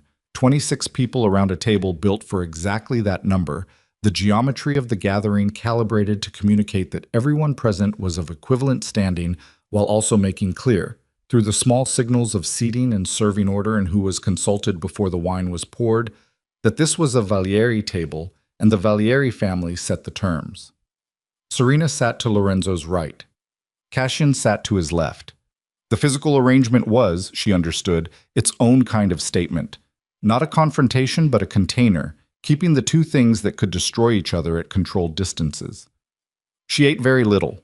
She watched Cassian work the table, the way he moved his attention from person to person, with the efficiency of someone tending a garden he has planted over many years. A word here, a held gaze there, the slight lean toward someone that communicated. I see you specifically, and your concerns are my concerns, and we understand each other in ways others in this room do not. He was doing it in real time, right now, in front of her, and it was, in a purely technical sense, extraordinary to watch. She counted the people he leaned toward. She tracked the duration and direction of each lean. She cross-referenced what she saw against the files she had memorized. 3 of the 26 people at this table were his, not counting Ruiz, who wasn't present yet, whose absence Cassian had noted twice already, with the studied casualness of a man who is not worried about something he is in fact concerned about. After the second course, a man named Pharaoh, the Sicilian representative, one of the 3 she'd identified, excused himself from the table. 2 minutes later, Serena excused herself as well. She moved through this corridor outside the dining room with the purposeful pace of someone who knows where she is going. Every corridor of this fortress for 47 hours in her memory and 8 hours since arriving. She found Pharaoh in an alcove near the eastern staircase on his phone, speaking in a murmur that dried up completely when she came around the corner and stopped 3 feet from him. He stared at her. He was 60, broad, with the kind of face that spent most of its time arranged in an expression of reasonable patience while operating from a position of absolute ruthlessness. She had read his file. She knew 3 things about Pharaoh that Pharaoh believed were known only to Cassian. "Put the phone down," she said. "Ms. Ashcroft." "Serena Valieri," she said. She had not used the name before tonight. She felt it land on him like a change in air pressure. "Put the phone down." He put it down. His hand, setting the phone against the stone, was not quite steady. "You've been managing a shipping route through Pharaoh Logistics that processes Obsidian Circle cargo," she said. Not a question, not an accusation, a fact stated in the same tone you'd use to describe the weather. "The arrangement was brokered 14 months ago through an intermediary in Malta. You moved 11 shipments before the convoy ambush 2 days ago. The 12th shipment was supposed to be Lorenzo's medical records, modified to accelerate his official timeline of incapacitation for the purposes of the succession documentation." She watched his face. "That shipment didn't move because the Malta account was frozen 6 hours ago." Pharaoh said nothing. His breathing had changed. "Here's what's going to happen," Serena said. "You are going to go back to that table, and you are going to conduct yourself normally for the remainder of dinner. During the opening session tomorrow, when I address the assembled families, you are going to be the first person to declare support. Publicly, clearly, without qualification." She paused. "In exchange, the information I have about the Malta account and the 11 shipments goes into a file that will be destroyed if you live up to that agreement, or distributed to every other family at this summit if you don't." The alcove was very quiet. Somewhere above them, the fortress creaked in the way old stone buildings creak. Not weakness, just the acknowledgement of weight over time. "And if I tell Cassian about this conversation," Pharaoh said, "then he'll know I know about the Malta account," she said, "and he'll wonder what else I know. And that uncertainty will make him move faster than he's planned, which will expose him before he's ready." She let that settle. "You can tell him. I'm not afraid of him knowing. I need him to think he has more time than he does. So please, tell him or don't tell him. Either serves me." She turned and walked back to the dining room, and she sat down, and she picked up her fork, and she did not look at the corridor entrance for the 4 minutes it took Pharaoh to return. When he returned, he sat. He did not look at Cassian. Cassian noticed. She saw him notice, the tiny recalibration, the slight additional stillness in his posture that meant he was processing an unexpected variable. She looked at her plate and moved her fork and gave him nothing to read in her face, because she had spent 5 years being invisible, and it turned out that invisibility, like any skill, was transferable. The crisis came at 11:47 p.m., which was the exact kind of hour crises preferred, late enough that the defenses were tired, early enough that there were still hours of dark to exploit. It started with Dario's voice in her earpiece. "Ruiz just arrived. He's not using the main entrance." She was in the corridor outside Lorenzo's private rooms, where she'd been briefing him on the Pharaoh exchange. She pressed the earpiece. "Where?" "Eastern Service entrance. He has 4 men with him. They're not on the guest list." She turned to Lorenzo. "Ruiz is here." Lorenzo was already moving. He moved fast for a man who was managing what he was managing, which told her something about the relationship between will and physiology that she filed away for later. They went down the back stairs, Dario's voice feeding them position updates, and the fortress rearranged itself around them. Not the elegant public spaces where dinner had unfolded, but the older parts, the bones of the place, stone floors and low ceilings, and the smell of centuries. They found Ruiz in the map room, which was as far inside the fortress as you could get from any exterior wall. He was alone.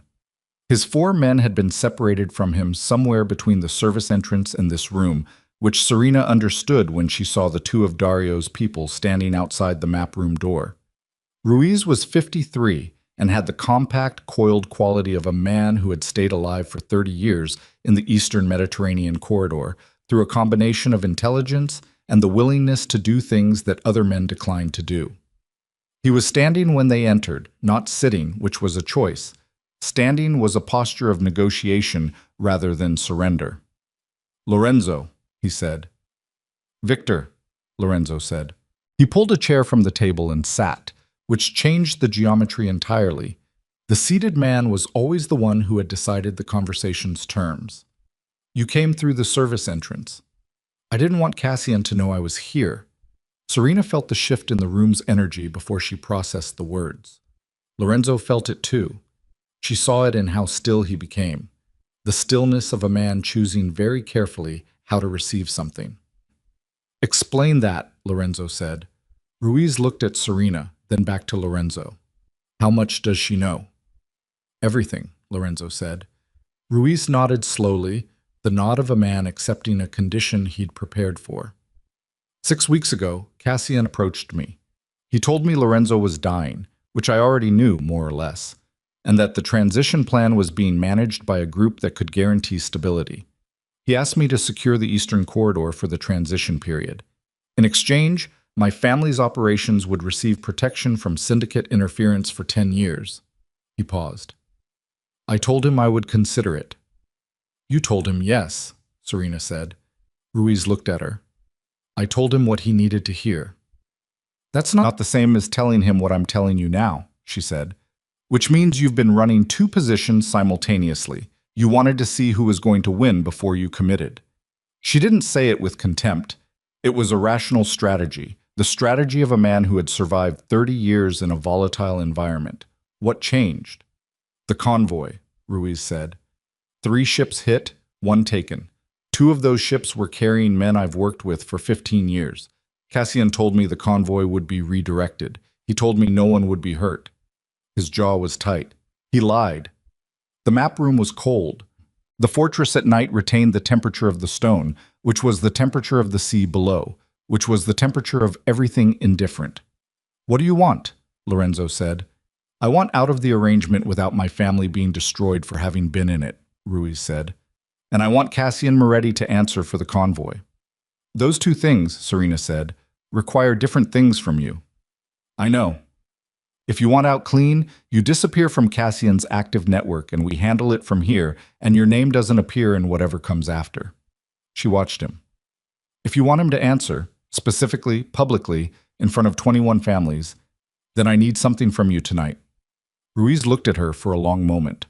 The look of a man being assessed by someone he didn't expect to be assessed by, adjusting in real time to the discovery that the assessment was more sophisticated than anticipated. "What do you need?" he said. She told him. His expression moved through several things in quick succession: surprise, calculation, something that might have been reluctant respect, and then settled into the specific set of a man who has made a decision and is done revisiting it. "All right," he said. The main hall of the fortress, where the summit's opening session convened the following morning at 9 a.m., was a room that had been designed to communicate permanence. Stone columns, high vaulted ceiling, a dais at the northern end where the Valieri family had conducted the governance of its empire for 4 generations. 21 delegations arranged in a semicircle. 43 people total, not counting security, which lined the walls with the specific quality of furniture that can move very fast. Cassian stood at the dais to conduct the opening. This was traditional. The consigliere opened and then yielded to the family head. He stood there with his silver hair and his extraordinary practiced warmth, and began the formal acknowledgments with the smoothness of a man who had done this many times, and would, he believed, do it a few more before the transition he had engineered came to its conclusion. Lorenzo was in the front row. Serena was beside him. Cassian had looked at her when they entered. A full 2-second look, measured and contained, that she received with complete stillness and returned with a slight nod, the nod of someone who respects the protocol of the room.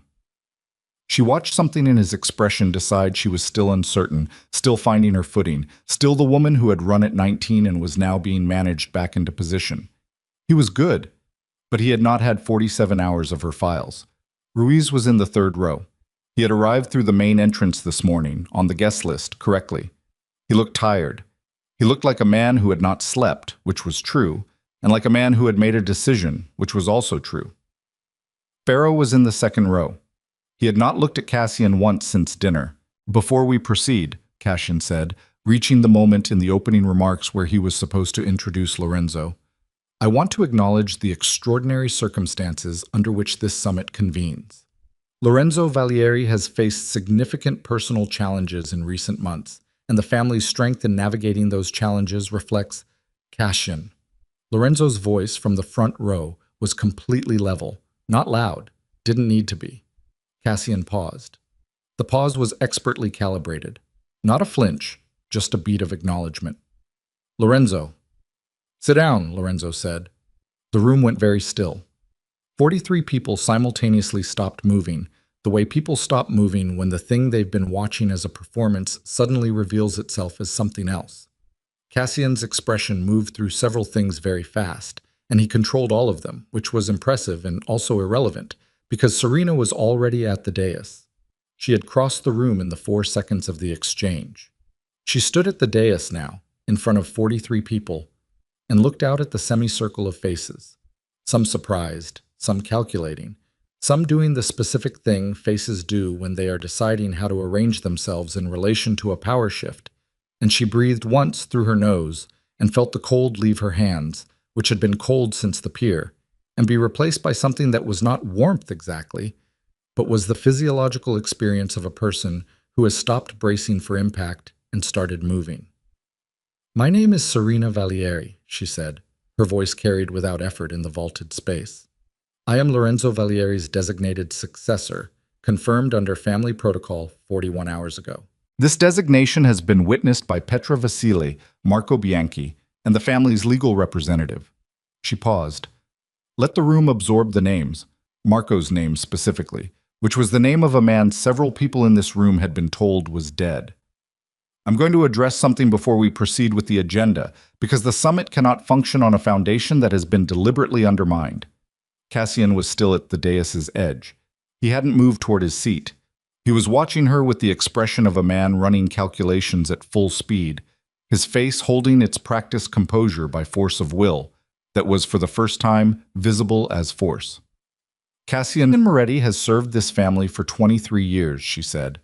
In that time, he has been trusted with information, access, and loyalty that represent the deepest form of confidence this family places in its people. She held his eyes when she said the next part. He used that trust to poison Lorenzo Valieri, to engineer the compromise of our family's medical infrastructure, to orchestrate the deaths of 3 syndicate members in a convoy ambush 48 hours ago, and to broker an arrangement with an external organization called the Obsidian Circle for the transfer of the Valieri succession to outside control." The room was beyond still. It was the stillness of a room that has stopped pretending. Cassian said, "This is Victor Ruiz," Serena said. Ruiz stood, from the third row, in front of everyone, and he began to speak. He spoke for 4 minutes. He spoke with the flatness of a man giving operational testimony, specifics and dates and transaction references. The kind of detail that had the texture of first-hand knowledge, because it was. He named the meeting location, the terms discussed, and the name Cassian had given for his circle contact, the same name Serena had heard on her phone, the academic precision of the man who had called her twice aboard the Principessa. Cassian turned from the dais. He moved toward the side corridor with the specific decisiveness of a man implementing a contingency. He had prepared for exposure. He had prepared for this exact scenario. She was certain. Cassian Moretti had prepared for every scenario. It was the foundation of his method. What he had not prepared for were the four members of Dario's team who stepped out of the corridor he was moving toward. He stopped. He turned. He looked at Serena across the length of the hall with an expression that was, for the first time in 23 years of practice performance, completely unmanaged. It was the face of a man encountering the exact thing he had convinced himself was not possible, the soft thing in the room, standing at the dais, having burned down every exit while he was still inside. "Cassian Moretti," Serena said, and her voice was still level, still clear, and carried the same quality it had always carried in this world. The quality of someone who did not require volume because the content was sufficient. "You arranged the assassination of my parents when I was 7 years old. You've spent 23 years inside this family building toward a theft that required the death of the man who gave me a blanket when I had nothing left." She paused. The hall was so silent that the sea outside the fortress walls was audible, the patient, rhythmic indifference of it.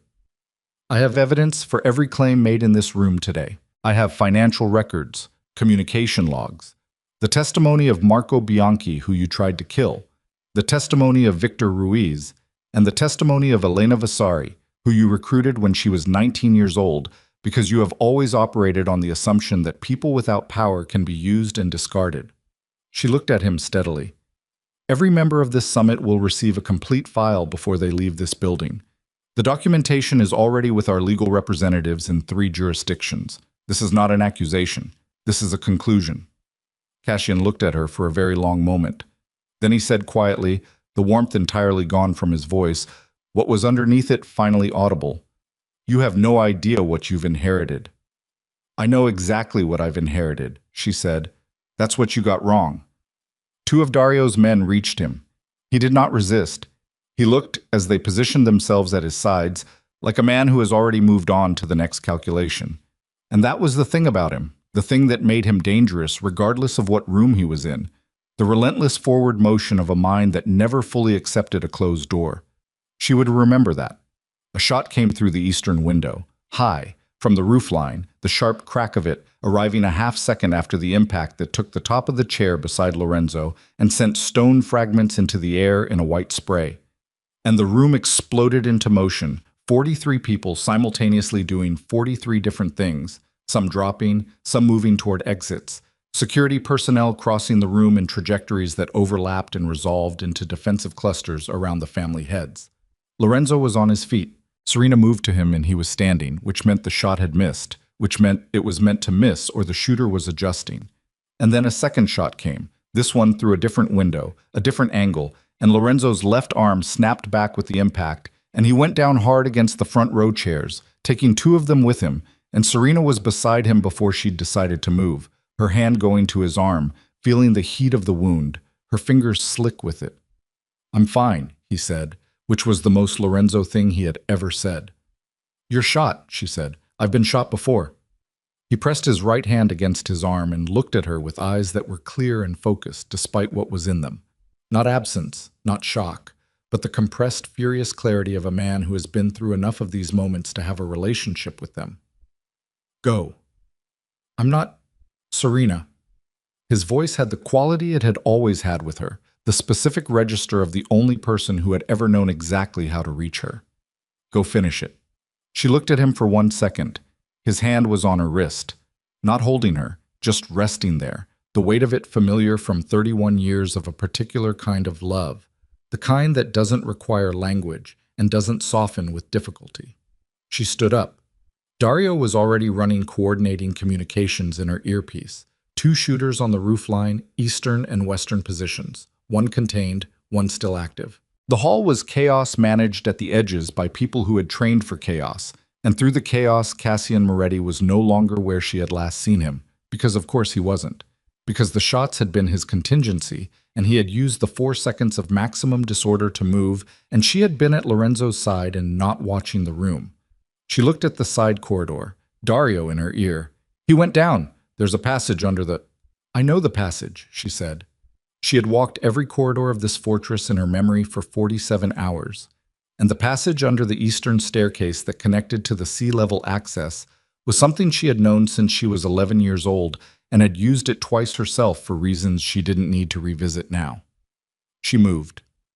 The corridor was stone and cold, and the sound of the hall fell away behind her as she went down the first set of stairs, and what replaced it was the sound of the sea, louder here, closer, coming up through the ancient drainage channels in the fortress walls, and her own breathing, and the particular silence of a space that a person has just passed through. At the bottom of the secondary staircase, a door stood open that should have been closed. Sea air moved through it, heavy with salt, and on the stone floor just inside the threshold was a smear of dark that she crouched beside and touched with 2 fingers and did not need additional information about. The man who had poisoned Lorenzo and killed her parents, and spent 23 years building a betrayal inside the family that had taken her in, was bleeding, which meant he was hurt, which meant something between the hall and here had gone wrong for him, and wounded and cornered were the 2 states in which Cassian Moretti would be most dangerous, because a man of his intelligence and preparation, reduced to his last options, would burn everything he had left to keep one move ahead. She straightened. She went through the door. The sea-level platform was narrow and wet, and the night above it was enormous, stars cold and indifferent in every direction, and Cassian was at the far end of it with his hand pressed to his side, and a gun she had not known he was carrying pointed at the space she was stepping into, and the look on his face was the look of a man who has 1 card left and intends to play it. "Stop there," he said. She stopped. The sea below the platform moved, and the sound of it was the sound of every unmanageable thing, constant, patient, without interest in the outcome of any particular human decision. "You've been thorough," Cassian said. His breathing was not right. The wound in his side was doing work on him. She could see it in the way he held himself, compensating, the slight asymmetry of a man managing pain while maintaining threat. "I underestimated the speed. Not the capability. I always knew you had the capability." He said it without bitterness, almost admiringly, the way a craftsman might acknowledge a competitor's technique. "I underestimated how much you wanted this." "I didn't want this," she said. "You're here." "That's not the same thing." He looked at her steadily. The gun didn't waver, which told her the wound was in his left side and the right hand was unaffected. "I knew your parents," he said, "before. I want you to know that I didn't do it without—" "Don't," she said. He stopped. "Whatever you're about to say about my parents," she said, "keep it." Her voice was very quiet and very clear, and the sea was very loud beneath them. "You don't get to explain them to me. You don't get the moment where I understand why. That moment isn't available." His jaw tightened. For an instant, something moved through his face that was almost human.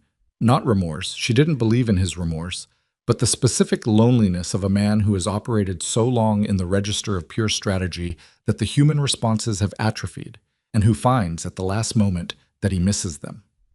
He raised the gun slightly, and the shot that came was not from his gun and not from hers, but from the upper axis above the platform, a controlled, precise shot that took the weapon out of his hand and left him staring at his empty palm with an expression of pure, unfiltered shock. And then a second sound, movement behind her, and she turned her head just enough to see, without moving from her position, the man she least expected. Grayson Hale was at the top of the sea-level access stairs, with a weapon she was fairly certain he didn't know how to use properly still raised, and his face was the face of a man who has driven through the night and climbed the exterior access of a coastal fortress and done something he will spend the rest of his life trying to understand why he did. And the shot had been lucky, she was fairly certain, but it had been his. Cassian, disarmed and bleeding and with his 1 card gone, looked between her and the man on the stairs, and then back at her and said nothing, because there was nothing left that served a purpose. Below them the sea moved, enormous and indifferent, and above them the stars were very cold, and in the silence between the last shot and whatever came next, Serena Valieri stood on a wet platform above the Mediterranean with the wind in her face and felt, with total clarity, that she was exactly where every choice she had ever made had been leading. Nobody moved for 3 full seconds. That was how long it took for the situation on the sea-level platform to resolve from crisis into something that could be managed. 3 seconds of wind and wave sound, and Cassian Moretti staring at his empty hand, and Grayson Hale at the top of the stairs still holding the weapon with both arms extended, the way people hold weapons when they have learned to shoot from films rather than practice. 3 seconds in which Serena stood at the center of it all and let her breathing slow, and her hands come down from the defensive position she hadn't consciously taken, and looked at the two men on either side of her with the particular clarity of someone who has just survived a thing and is now processing what survival means. Dario's people came through the upper access behind Grayson before the 3 seconds were finished. 2 of them. They moved past him with the practiced efficiency of people for whom this kind of situation was operational rather than extraordinary, and they reached Cassian, and Cassian let them, which was the final and most complete expression of his intelligence. Knowing when the calculation was finished, when the remaining moves led nowhere that justified the cost of making them. He looked at Serena once more as they took hold of him. His face was gray with blood loss and the specific pallor of a man whose body is beginning to present its invoice, but his eyes were still entirely present, still running, still the eyes of a mind that had not decided to stop. "You'll find it harder than you think," he said. "Not the enemies, the weight of it." She looked at him without expression. "I've been carrying weight since I was 7, she said. "I know what it feels like." They took him up the stairs. His feet found the steps with the careful dignity of a man refusing to be carried even when carrying himself was difficult. She watched him go, and when he was gone, she turned and looked at Grayson Hale. He had lowered the weapon. He was standing at the top of the stairs in a suit that had started the day as something expensive and was now creased and salt damp and had a tear at the left knee from whatever he'd climbed to get here. He was breathing hard. He looked like a man who had done something in the last several hours that significantly exceeded his own expectations of himself, and who was not entirely sure how he felt about that yet. He looked at her the way people look at things they have lost and found, and are not sure they have the right to reach toward. "Your arm," he said. His voice came out rough, stripped of the gloss he usually kept on it. She looked at her left forearm. At some point in the movement through the corridor, she had caught the edge of something. Stone or door frame, she hadn't noticed when, and there was a cut along the outer forearm, shallow, already crusting. She had not felt it. She felt it now. "How did you get here?" she said. He exhaled. "Drove to Nice. Took a boat." He paused. "I found documents." "What documents?" "In my company's records. Files that shouldn't have been there. Cross-references to a man named Moretti, financial structures I didn't set up. Decisions I thought were mine that had—" He stopped. Started again, more carefully, in the manner of someone who has rehearsed an explanation and is discovering that the rehearsed version doesn't quite fit the actual moment. "I found proof that every significant decision in my company for 5 years had a hand behind it that wasn't mine. And the hand led here, to him." He looked at the stairs where Cassian had been taken. "And I found the photograph of me in the restaurant." She was quiet. "I didn't know who he was," Grayson said. "He approached me as a financial consultant. He said he had connections in the Mediterranean shipping sector. He was very good at being exactly what I needed him to be at the exact moment I needed it." He said this without the defensive packaging he would have used 6 days ago. No justifications, no repositioning. Just the flat statement of a man who has looked at something clearly, maybe for the first time. "I was an instrument. I understand that now." "You were," she said. "Serena. Grayson." Her voice was not cold. It was something more final than cold. It was the voice of someone who has moved past the temperature of the relationship entirely. "You being an instrument doesn't change what you were when you weren't being used. The indifference was yours. The 5 years were real. Drina was real. What you said in the hallway outside the attorney's office was real." She watched his face receive this, the slight wince at Drina's name, at the hallway. "Cassian found you because you were findable. Because the things he needed from you, the ambition, the status hunger, the willingness to see the woman next to you as decoration, those weren't manufactured. He just used what was already there." The sea moved beneath them and the wind came off it cold, and Grayson Hale stood on the stairs and did not defend himself, which was the most honest thing she had ever seen him do. "I know," he said. "You took a bullet," she said. She had registered this in the operations room, Dario's update, Grayson arriving through the external access, the shot that had come from his position. "Or you fired one. I'm still working out the sequence." "I fired one." He looked at the hand that had held the weapon. "I'm not sure I could do it again. I'm not sure it hit where I intended." "It hit where it needed to." He looked at her. Something moved through his face that was not quite the thing she might have wanted from him 5 years ago. Because 5 years ago she had wanted things from him that she no longer needed. But it was human and it was real, and she received it without softening toward it and without hardening against it, which was the most honest response she had. "I'm not here to ask for anything," he said. "I want you to know that. I know what I threw away. I'm not stupid enough to think one night on a boat changes the accounting." He paused. "I just needed to know you were all right." She looked at him for a long moment. At the man who had called her invisible. At the man who had been moved like a piece on someone else's board and who had not known it, which did not excuse the pieces he had moved himself. At the man who had driven to Nice and taken a boat to a coastal fortress in the middle of the night, because something in him had finally understood what it meant to act rather than position. "I'm all right," she said. "Okay." He nodded, one nod. He looked like he had more and was choosing not to spend it, which was perhaps the most grown thing she had seen him do in 5 years of marriage. He turned and went back up the stairs. She watched him go, and he did not look back, and she did not call after him, and that was the end of Grayson Hale in her story. Not dramatic, not transformative, just a man walking up stone stairs in a ruined suit, choosing for once to leave when leaving was the right thing.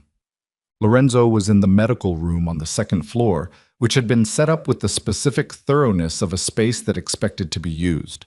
His arm was being attended to by a doctor who had been on the Principessa's staff for 7 years and whose expression communicated professional focus over personal alarm. The wound was a through and through. The bullet had passed clean, which meant the damage was muscular and painful and would require time rather than the kind of intervention that needed to be spoken about in low voices. Lorenzo was conscious and sitting upright and arguing quietly with the doctor about whether the level of anesthesia being proposed was necessary, which told Serena he was going to be fine. She came into the room and he looked at her. The full assessment, top to bottom, the reflexive parental check that she had been receiving since she was 7 years old, and that she had stopped registering consciously somewhere in her teens, and that she felt now with a vividness that took her breath for a moment. The way you sometimes feel things more precisely when you've been close enough to their absence to understand what the absence would mean. "Cassian," he said. "Secured. Wound in his left side, non-critical. He'll survive to answer for everything."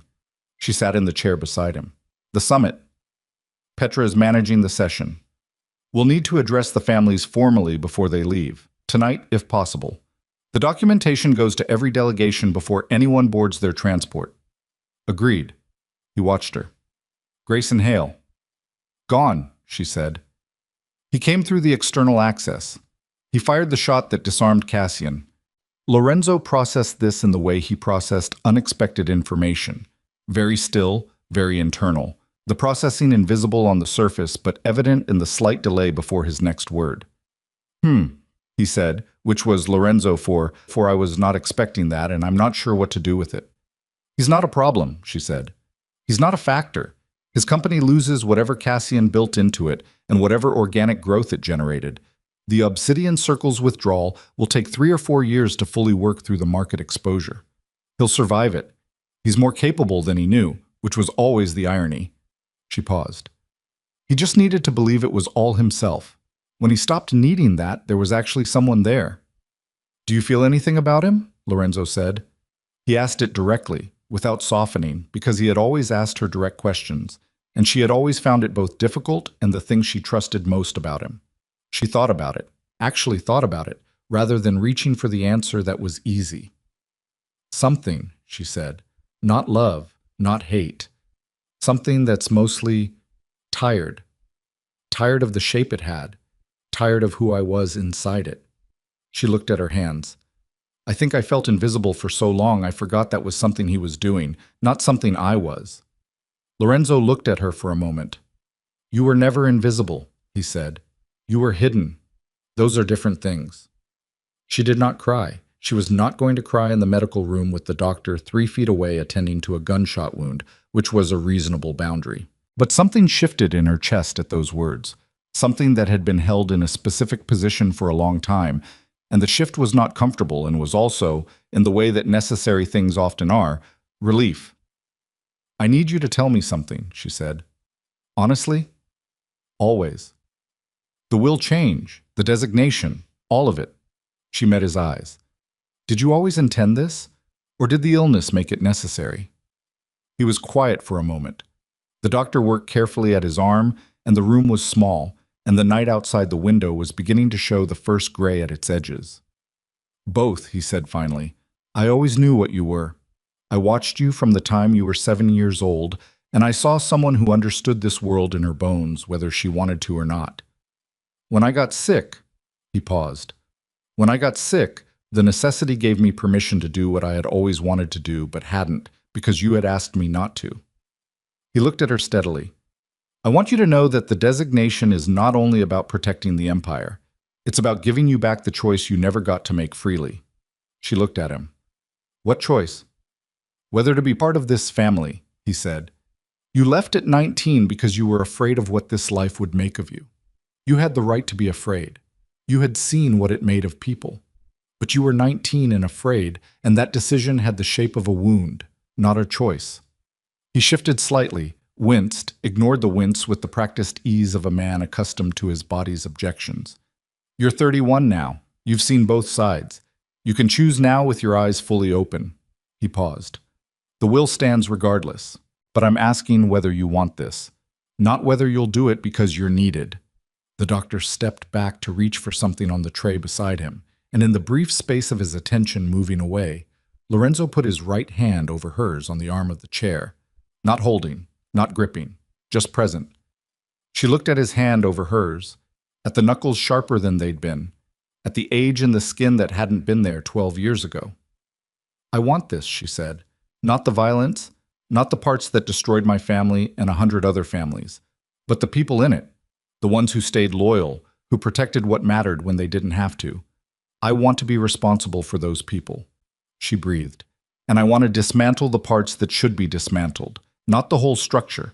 The parts that are only there because no one powerful enough ever decided to remove them. Lorenzo looked at her. That's a harder project than running the empire as it is, he said. I know. People will resist it. People inside this family will resist it before people outside do. I know that too. He was quiet for a moment, then, I'll help you for as long as I can. I know that also, she said, but Seb. The formal session reconvened at 6 in the morning, which meant the assembled families had been in the fortress for the full night and were tired and shaken and in the specific mood of people who have witnessed something they had not planned to witness and are now recalibrating their understanding of several things simultaneously. Serena stood at the dais with Lorenzo to her left, his arm in a sling, his face composed, his presence doing the specific work that Lorenzo Valieri's presence had always done, the work of communicating. This family is intact. The foundation has held. She spoke for 22 minutes. She did not perform. She did not give them the speech she had drafted in her head on the Principessa, the careful, calibrated address designed to communicate strength through control.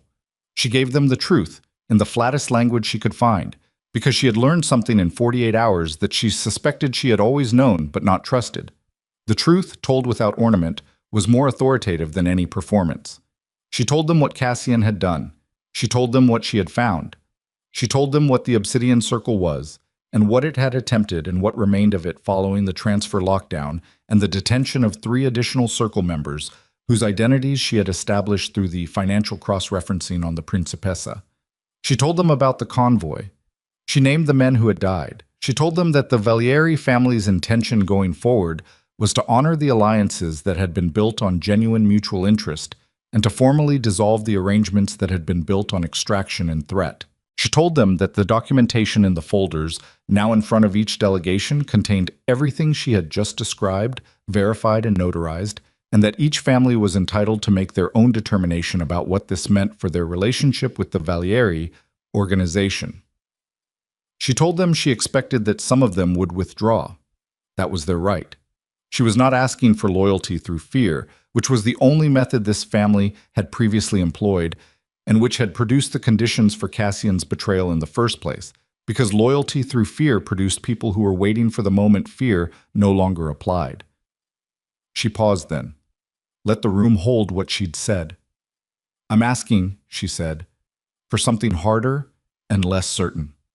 I'm asking you to do business with a family that is trying to change what it is, which I know is a risk and which I am not asking you to accept on trust. I'm asking you to watch what we do and to decide based on that. She looked around the semicircle. Actions take longer than speeches. I understand that. I have no speech that is worth more than what we actually do in the next 12 months. She stepped back from the dais. The silence lasted approximately 7 seconds. Then Pharaoh, from the second row, the man she had cornered in the corridor, the man she had given a choice, stood up and said, in the flat declarative manner of someone who has made a decision and is past revisiting it.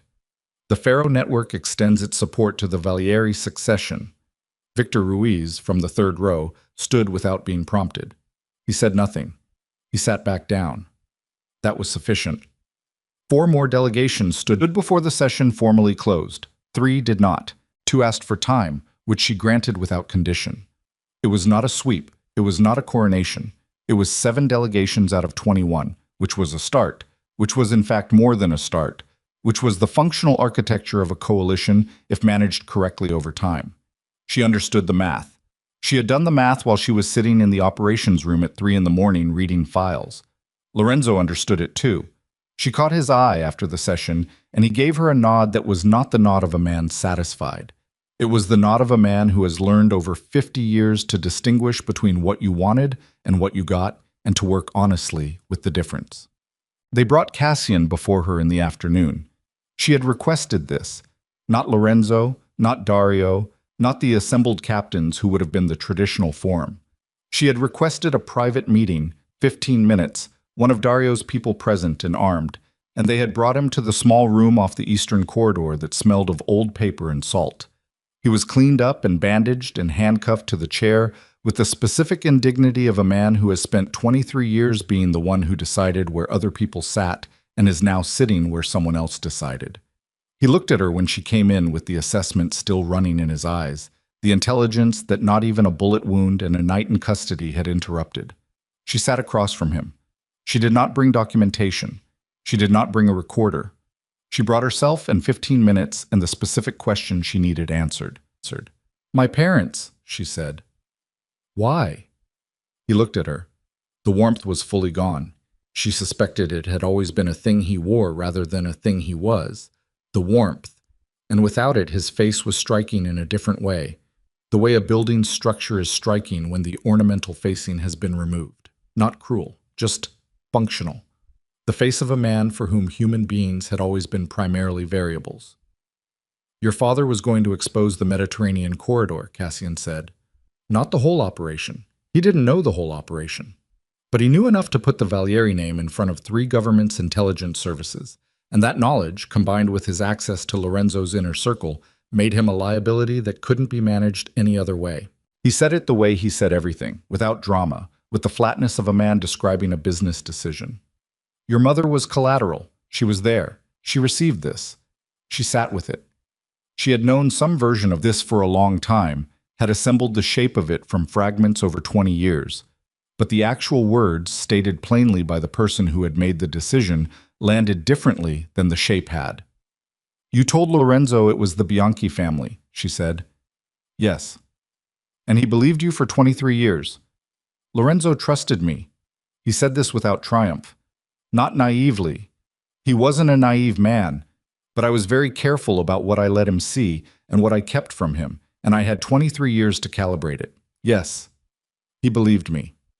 She thought about Marco Bianchi, 68 years old, with a bullet graze on his collarbone and the particular exhaustion of a man who had spent a generation being blamed for something he didn't do.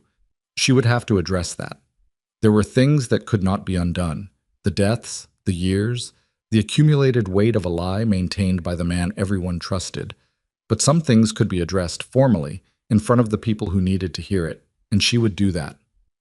"Was anything in your 23 years genuine?" she said. He thought about it. She had not expected him to think about it. She had expected either a performance of feeling or a flat denial, but he actually sat with the question for a moment, and in that moment he looked more human than he had looked at any other point in the previous 48 hours.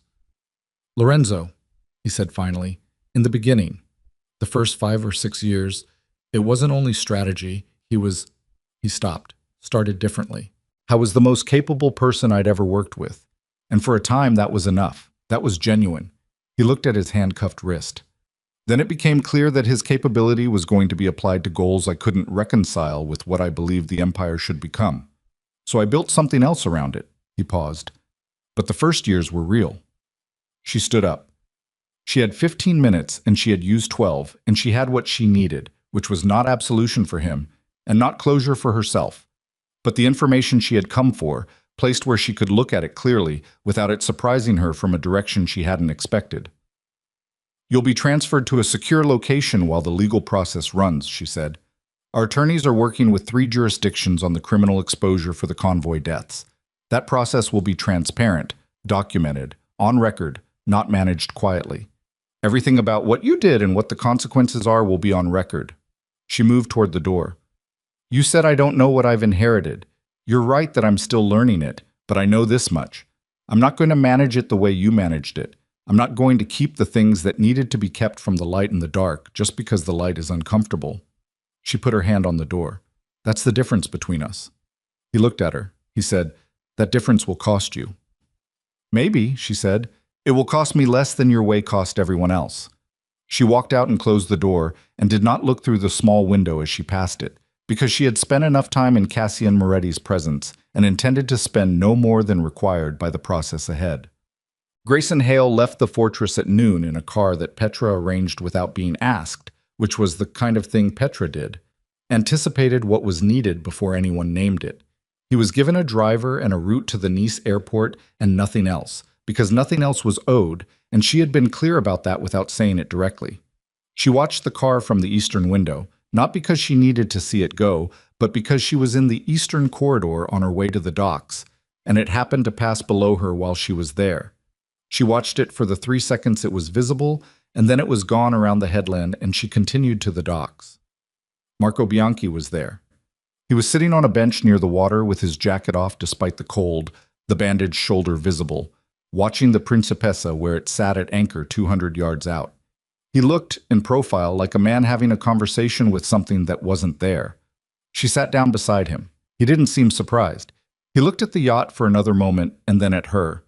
His face had the quality that faces get when the adrenaline is fully gone and what's left is just the accounting. The sober, unsparing addition of everything that has happened against everything that can't be changed. "He believed it," Marco said. "About my family. For 23 years he believed it." "Yes," she said. "I thought about telling him. 100 times. More." He looked at his hands. "Every time I came close, I thought, if I tell him now, Cassian will know the investigation has reached me, and I'll lose whatever advantage I have left. I kept waiting for the right moment, and there was never a right moment." He was quiet. "There's never a right moment for things like that. You just have to say them." She thought about this. About the things she had waited for the right moment to say in her own life, to Grayson, to Lorenzo, to herself, and about how the waiting had compounded everything, had turned manageable things into structural ones. "He knows now," she said. "I'm going to make a formal statement to the remaining captains today. Your family's name is cleared in the record. Everything Cassian falsified will be documented and corrected." She paused. "It doesn't give you 23 years back." "No," Marco said. "I know." He looked at the yacht again. "She's beautiful," he said. "The Principessa. I've been looking at her for 20 years and I still think so." "She is." "What happens to her?" "She stays in service. Lorenzo is stepping back from day-to-day operations, but he's not going anywhere. I've been explicit about that." She looked at the yacht herself. The long black hull, the serpent crest catching the afternoon light. The thing it represented, which was both terrible and complex, and hers now in a way she was still learning the dimensions of. "I told him I needed him around for the things I don't know yet. He told me there was nothing he could tell me that I couldn't figure out myself. We argued about it for 20 minutes, and I won." Marco made a sound that was almost a laugh. It surprised them both. It was a short sound, rough at the edges, not quite assembled into a full laugh, but recognizable as the raw material for one. And it was the most human sound she had heard in 48 hours. And she felt something ease in her chest at the sound of it. "Good," he said. "Someone should win arguments with Lorenzo." "Someone should have started sooner," she said. They sat there for a few minutes in the companionable silence of people who have been through something together and don't need to manage the quiet. The sea was calmer than it had been. The wind had dropped, and the surface of the water had the particular smoothness of afternoon, Mediterranean calm, gray-green and enormous, and entirely indifferent to the drama that had been conducted on and above it in the last 48 hours. "What do you need from me?" Marco asked. "Going forward." "Your experience," she said. "Your honesty. Your willingness to tell me when I'm wrong before it becomes expensive." She looked at him. "The captains need to see that the people who stayed loyal when it cost something are the people I keep close. Not for symbolism, because they're the people whose judgment I can actually trust." Marco looked at her for a moment with the expression she had seen from him on the ship, the apology for things that couldn't be covered by apology. "I should have found a way to reach you sooner," he said, "when I found the financial trail. I kept trying through the compound channels, and they were compromised, but there were other ways. I should have—" "You did what you could with what you had," she said. "That's what I'm asking everyone to do going forward. What you could with what you have, not perfection." He nodded slowly. He looked at the water. "Your parents would have—" he started, stopped. "You don't have to," she said. "I want to." He looked at her directly. "Your father was one of the most principled men I knew in an environment where principle was considered a liability. And your mother—" he paused. "Your mother used to argue with Lorenzo about the direction of the organization. In the early years, she was the only person who did. She was never afraid to say when something was wrong." He looked at her steadily. "I see them in you. Not just your father's intelligence or your mother's courage, the combination of both. The way you walked into that hall this morning." He stopped again. His jaw was working. "I'm sorry I couldn't protect them." She sat with that, with the weight of it and the gift of it, the simultaneous presence of both, the grief and the receiving, the understanding that some things could be held together without either canceling the other. "I know," she said. The afternoon light moved across the water in the way Mediterranean afternoon light moved, long and gold and unhurried, with the specific quality of a place that has been beautiful for long enough to be indifferent about it. She sat in it for another minute beside Marco Bianchi and let it be what it was. Then she stood up. She had work to do. She would have work to do, she understood, for a very long time. Lorenzo was on the upper deck of the Principessa when she came aboard that evening, sitting in one of the deck chairs with his bandaged arm resting on the armrest and a glass of water.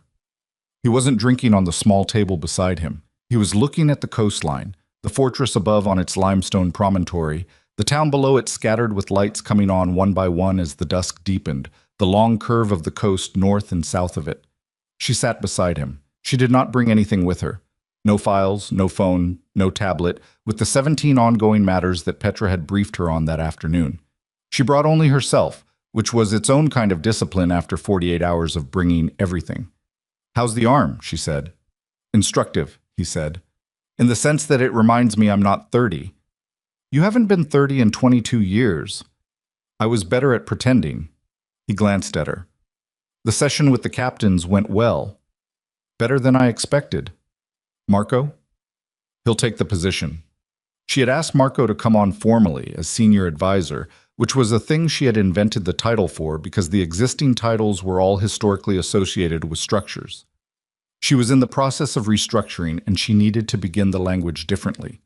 Marco had looked at the title for a moment and then said yes. "Good," Lorenzo said. "The 3 families that declined today, I'm going to reach out to each of them personally in the next month. Not to pressure, just to keep the channel open." "That's correct." "The Obsidian Circle's remaining network. Dario has 4 more names. We'll address each through appropriate channels. Not quietly, on the record." "Also correct?" She looked at him. He had the expression of a man who is deliberately not helping, the expression of a teacher watching a student arrive at the answer and choosing not to shorten the journey. "You're not going to tell me what I'm getting wrong," she said. "You're not getting anything wrong so far," he said. "Ask me in a year." She was quiet for a moment. The water moved against the hull in the small, patient rhythm it had maintained throughout everything. The ambush, the fortress, the 48 hours, all of it. Indifferent and continuous. "Cassian said you'd find it harder than I think," she said. "Cassian was right," Lorenzo said. "The weight of it doesn't become lighter. You become better at carrying it. Those are different things, and people confuse them." He shifted in the chair. But you knew that before you chose it. I did. Then you're prepared for the right difficulty. He picked up the water glass and held it without drinking. I'm going to ask you something, and I want an honest answer. All right. Are you staying because you want to, or because there was nothing left to go back to? She thought about the bench outside the convenience store, about the white walls and the window facing the wall, about the $6,000 and the packed suitcase and the 2 words her former sister-in-law had sent, about 12 years of building something quiet that had not been quiet, only compressed, only the pressure of a life held in a smaller shape than it needed.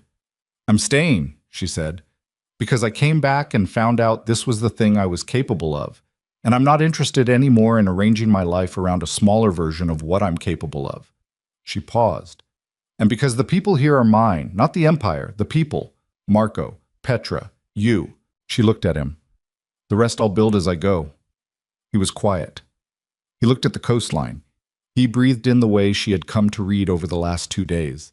Carefully, deliberately, the breathing of someone who was managing something that the breathing was part of managing, and she let herself understand fully and without flinching what that meant for the timeline they were working with, the urgency underneath all of it that she had been holding at arm's length in order to function. Lorenzo, she said. I know, he said. I need you to actually take the treatment seriously, not the way you've been taking it, which is approximately 50% serious, fully. It's uncomfortable. I don't care. The side effects, I don't care, she said again, more quietly. You told me I could have the argument. I'm having it. Take the treatment. He was quiet for long enough that she thought he was going to deflect. Then, all right, all right, all right, he repeated, with the slight emphasis of a man who has made a genuine concession and is not going to undermine it by discussing it further. She exhaled. The last of the daylight was going. The fortress above them had gone from gold to gray to the dark silhouette of old stone against a darkening sky. And the lights in the town below were fully on now.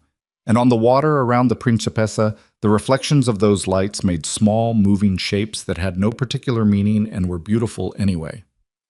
I never hung anything on the walls, she said. He looked at her. What?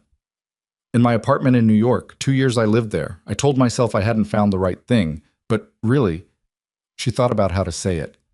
I think I knew I was still somewhere temporary. I think I never fully arrived. He looked at the coastline for a moment. And now?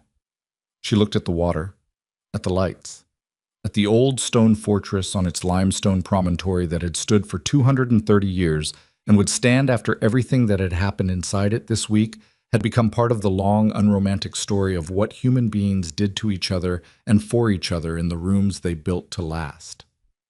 Now I'm here, she said. They sat in the thickening dark as the Mediterranean settled into its nighttime self, vast and quiet, and holding every ship that had ever crossed it without preference or memory, the same water it had been for longer than anyone's story went back. Beside her, Lorenzo breathed his careful, managed breath, and somewhere below decks Petra was closing her leather book for the night, and Marco Bianchi was sitting with the weight of 31 years of service and 1 night of survival, and the strange, specific grace of a man who has been given back his name. And Serena Valieri, who had once been a small girl brought to a stranger's house in a car that smelled like fear, and then a woman who had packed a suitcase and tried to build something ordinary from the materials of a life that had never been ordinary, sat at the bow of her family's vessel with the wind in her face and the sea in every direction, and did not look back at the shore she had left. There was nothing behind her that required her eyes. Everything that mattered was here and ahead and hers.